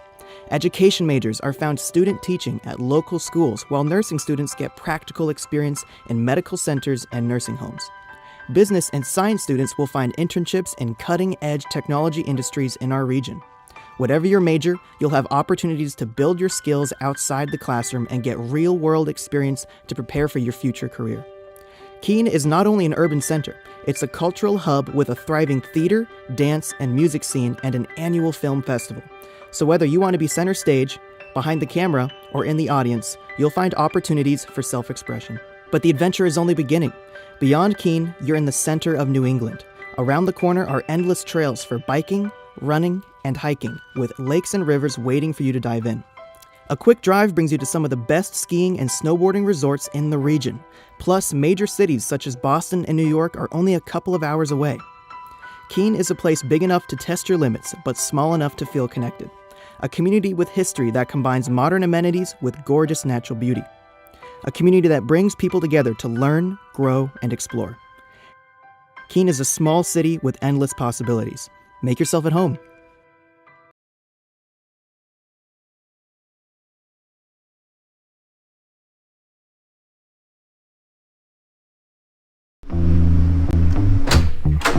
Welcome to Butler. Come on in, thanks for coming over.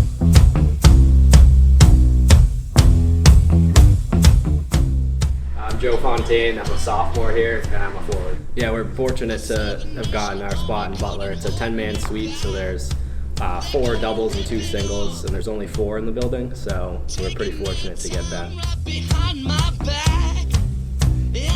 Honestly, I think it's been a dream ever since I got here playing with these guys. It's just been such a good culture to be established to so quickly.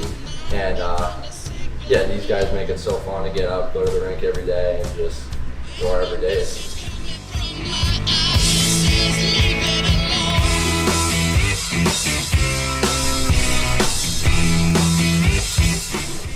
This is the Student Center. We got a lot of different things we can do here. We got food over here at Lloyd's. Grab a breakfast sandwich after practice. We got the mailroom upstairs for any deliveries. Bookstore over there. Great place to just hang out, eat, get some work done in a chill environment. And the Night Owl Cafe open for free drinks and some popcorn and stuff at night if you're just looking to hang out. We usually spend our time here every once in a while throughout the day when we don't want to go back to the room. Definitely in the winter, the flag room's pretty awesome. A lot of the guys get in there, do some homework, eat some food, chill. It's a good time. When I was looking at my recruiting, a lot of the success that they had at the club level kind of showed that they can support a really good hockey team here, and them making nationals for a couple years in a row and being able to prove themselves shows that they know what they're doing to build a program here, and I want to follow that at the varsity level. So we're lucky to, here at Keene, we have a lot of Normatec stuff. We have our game ready, so that helps with a lot of recovery. We're very fortunate to have that. And also we have our Whirlpool, as you can see. So yeah, we're really blessed to be here at Keene.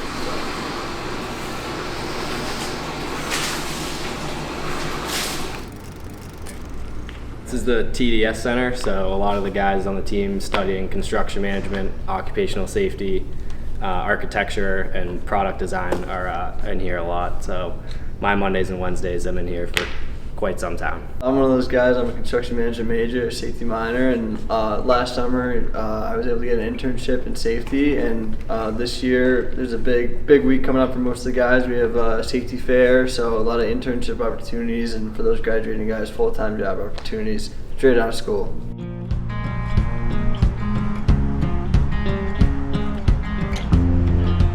My name's Sean McBride. I was on the first year team. Keene State hockey, and then I really like golf, so I was like, asked my coach if I could try out for the golf team, and he's just a super nice guy, so he was like, of course you can if you think you can help them, and then made the team and just having fun here. Golf season ends before the hockey season starts, and it's just, I get to golf, play hockey in the morning, golf in the afternoon. I mean, it's a lot for some people, but it's the best time of my life for me. So I'm having a great time here, and everyone's super nice. Met some of my best friends in the world.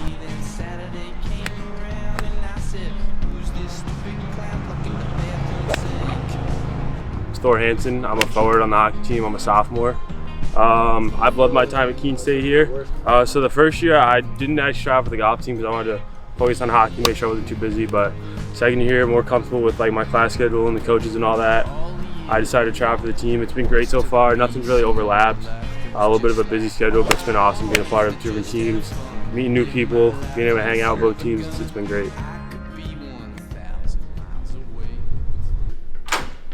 Welcome to Pondside 3. This is our crib, and I'm going to show you around. Follow me.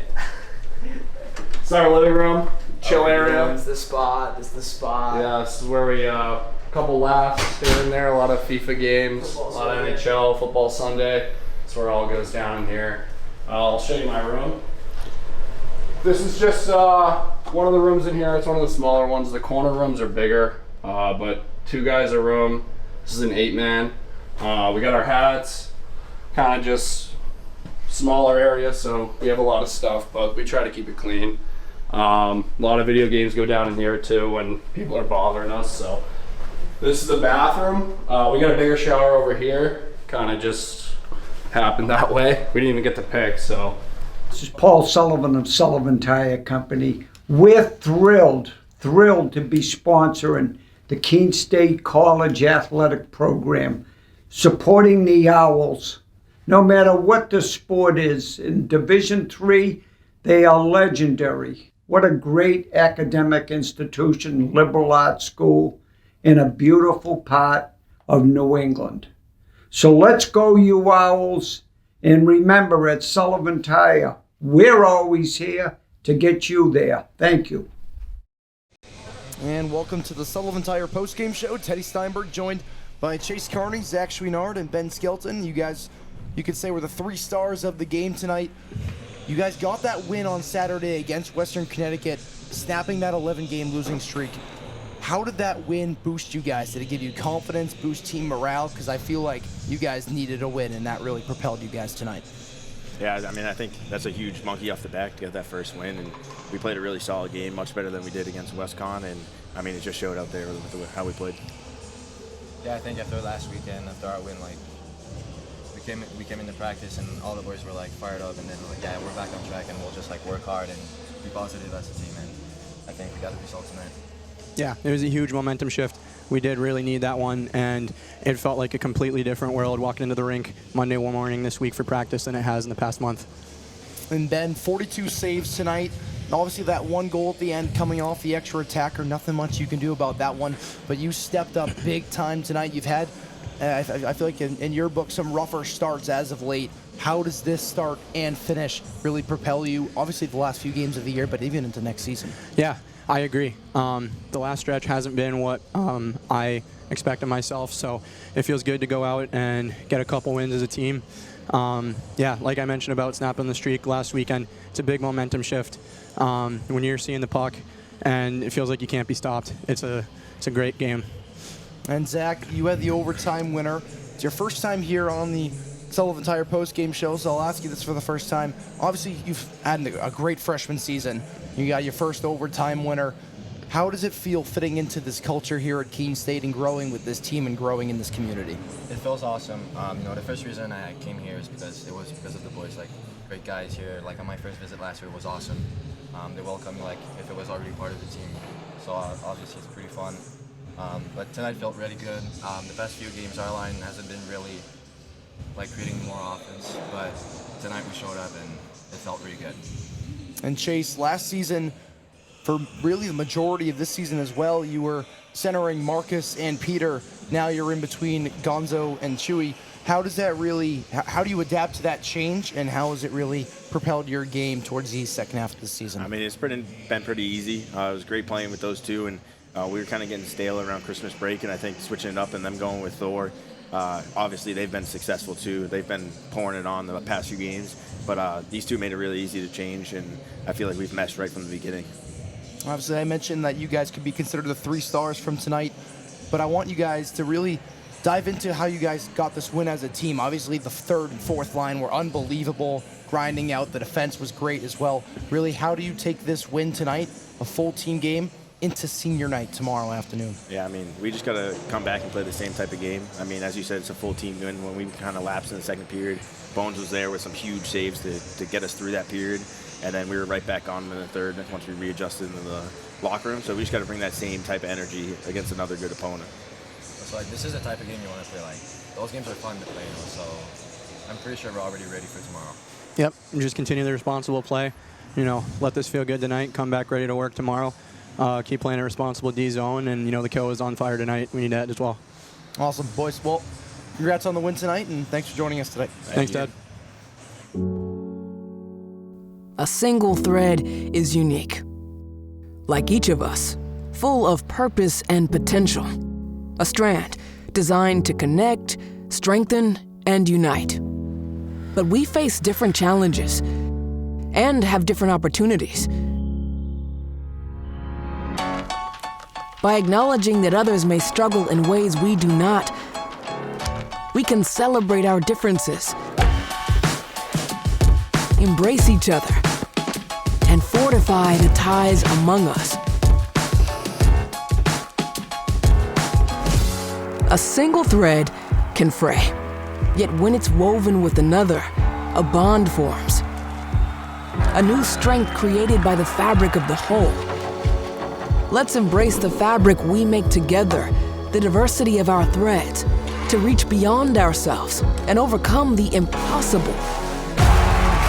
The true power of our game comes from unifying our individual backgrounds, connecting our unique stories, enabling us to be stronger, braver, greater. We can achieve so much more when we are all as one. What a season! The confetti is gonna fall. Here she goes, and she's got it! How sweet is this, and how wonderful for the sport!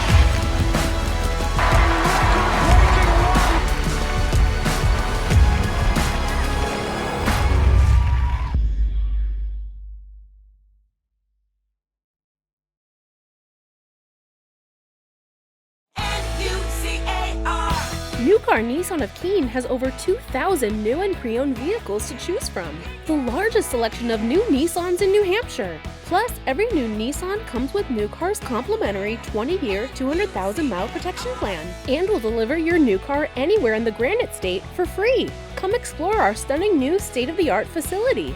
Visit New Car Nissan of Keene today and discover why everyone loves a new car.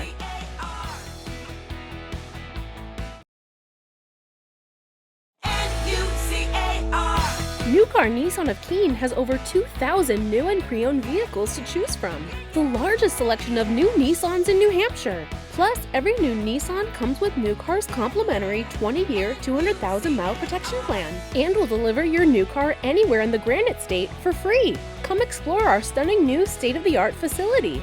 Visit New Car Nissan of Keene today and discover why everyone loves a new car.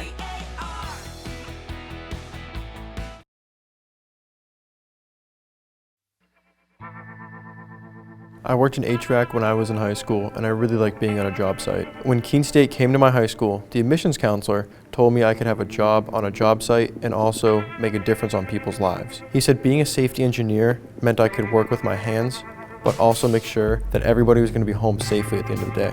The safety field is growing rapidly because companies are noticing that keeping their workers healthy means that they can keep their workers working. My plan is to graduate from Keene State so I can get back onto a job site as a safety engineer. It's great because there's jobs to choose from all over the United States, so I can basically go anywhere I want. Keene State is giving me the tools to make that happen. All right, welcome back to round 2 of the Sullivan Tire postgame show. We're here now with head coach Bobby Rodriguez, and an entertaining game out there for you guys.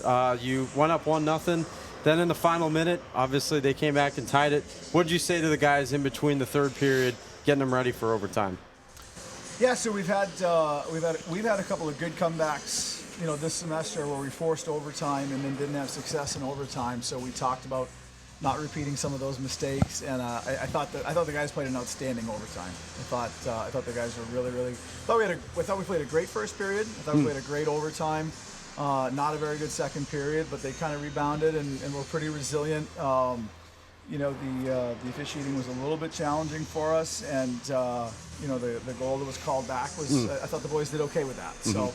But leading into the overtime, we just talked about trying to play. I think that the style that you saw them play in overtime tonight is what we've preached and what we didn't do in the overtimes with New England College or Southern Maine. So that was good. Steps forward. And Coach, you mentioned a very solid first period. The second period, you took a few steps back, but the third period was also real solid. Obviously, Chase and Zach had the goals, but what stood out to me was the third and fourth line tonight and how they grinded and how they kept you guys really in the zone. You guys had some of the most zone time you've had all season long here, at least at home ice. So really, what did you see from the bottom two lines tonight and their work so far? Yeah, particularly in the first period, right? That's how we generated momentum, was those guys wearing them down. We were getting line after line, shift after shift was going out, having success, keeping pucks deep. Just making really good decisions. Everyone makes mistakes. We had a handful of guys who made maybe a mistake each in the first period. Then in the second period, those handful of guys made 2 or 3 mistakes each, and that makes it for a longer period. But really just kind of staying consistent. They really did a nice job going at them in waves. So we were happy. You guys had to deal as well with some penalty kills tonight, but also did an outstanding job on those. What was kind of the approach to that in tonight's game? Yeah, the kill was very good. And, we had watched Castleton. Our penalty kill, of course, I think most people know at the beginning of the season was really bad. I think it's gotten to a point that it's okay. Tonight was really good. And we worked it quite a bit this week, and we prepared particularly for Castleton, and I thought the guys were Castleton's really good. They're a good team. They came in here really hot. They're a hard team to play against, which I think makes us happier about the way we played tonight. And now, obviously, it's great to get a win here at home. First one in about 2 months. Yeah. But now a quick turnaround. You focus on senior night tomorrow night. You take on another top team in Norwich. What do you take from this game tonight, feeding into the game tomorrow night? Yeah, so this will be kind of a really good one. We've talked a lot about wanting to play teams better the second time we play them. And right now, we're 6 for 6. And even though we've only won 2 of those games, we've played each of our conference opponents. We played NEC and Southern Maine both better the second time we played them. We played Babson and Plymouth a lot better. We played WestCon better. We played these guys a ton better, right? I mean, we got smoked up there, 6-0. So the real test, Norwich is number one, a really good team. We actually played a really good game up there. Yeah. They were a good team. They certainly won the game and outplayed us. But we were pretty satisfied with the way we played in that game. So this will be another measuring stick for us. Is can we play these guys tomorrow better than when we played them up there at their place? And if we can, we're going to be really happy with the way we're going. All right, well, thank you so much for joining us, Coach, and congrats on the win. We'll see you again here tomorrow night. Awesome, thanks. Thank you, Coach. Absolutely. Yep, thanks, guys. See ya. I used to never really talk. Ever. I was afraid if I said something wrong, everyone would laugh at me. But then I started to play golf with Special Olympics. It helped me to find my voice. And now everyone else is speechless.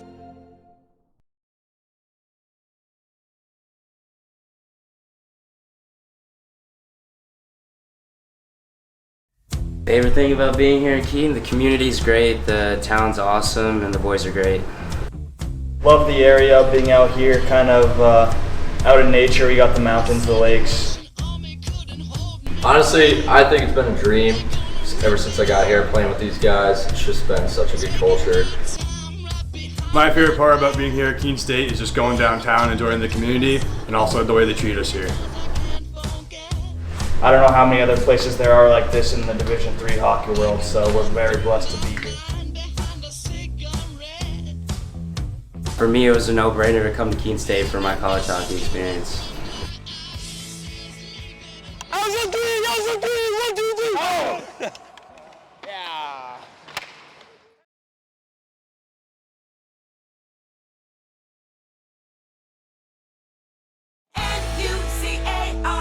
New Car Nissan of Keene has over 2,000 new and pre-owned vehicles to choose from. The largest selection of new Nissans in New Hampshire. Plus, every new Nissan comes with New Car's complimentary 20-year, 200,000-mile protection plan. And will deliver your new car anywhere in the Granite State for free. Come explore our stunning new state-of-the-art facility. Visit New Car Nissan of Keene today and discover why everyone loves a new car.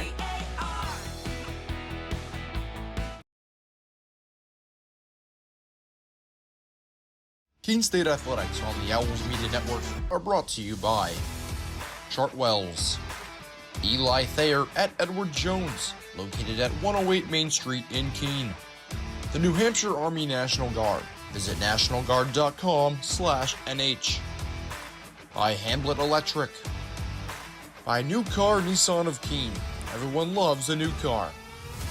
By Bella Vance Beverages. Sullivan Tire. We are always here to get you there. C&W Services. Fenton Family Dealerships. The GFA Credit Union. Engelworth Construction. The Luxury Box Photo Booth. The Melanson Company. WW Building Supply. The Keene Swamp Bats. Brickhouse Pizza and Wings. Fieldstone Land Consultants. Quality Care and Collision. The Fieldhouse at Homestead Mills. Cliffy's Pub, Northeast Delta Dental, and Sid's Carpet and Snooze Room.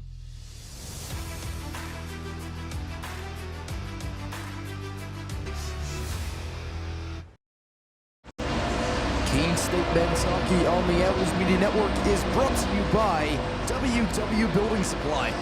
We are local people ready to help others do amazing things. We offer expert advice, decades of experience, free delivery, great products, and a local connection. Keene State was able to pull it out in overtime, a 2-1 victory over Vermont State Castleton, their first home win since December 5th. As they have 3 games left in their season. Tomorrow night is senior night. They take on Norwich at 7:30, last home game of the regular season.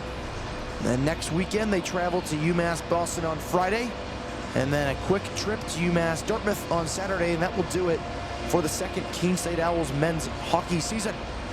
And we look to tomorrow, busy Saturday on the campus of Keene State College. Western Connecticut travels down to Spalding Gymnasium, where women's basketball will tip off at 1 and men's basketball will tip off at 3. 2 big games there in LEC play. And then here at Keene Ice, women's hockey gets another crack at Vermont State Castleton. That one will start at 2 p.m. And then we mentioned the men play at 7:30 for senior night against Norwich. That'll do it from us here tonight on the Owls Media Network. For Griffin Melanson, Ryan Goodwin, our great team on the Owls Media Network, Ryan Hurd, Kyle Bierman. My name is Teddy Steinberg. Play Freebird.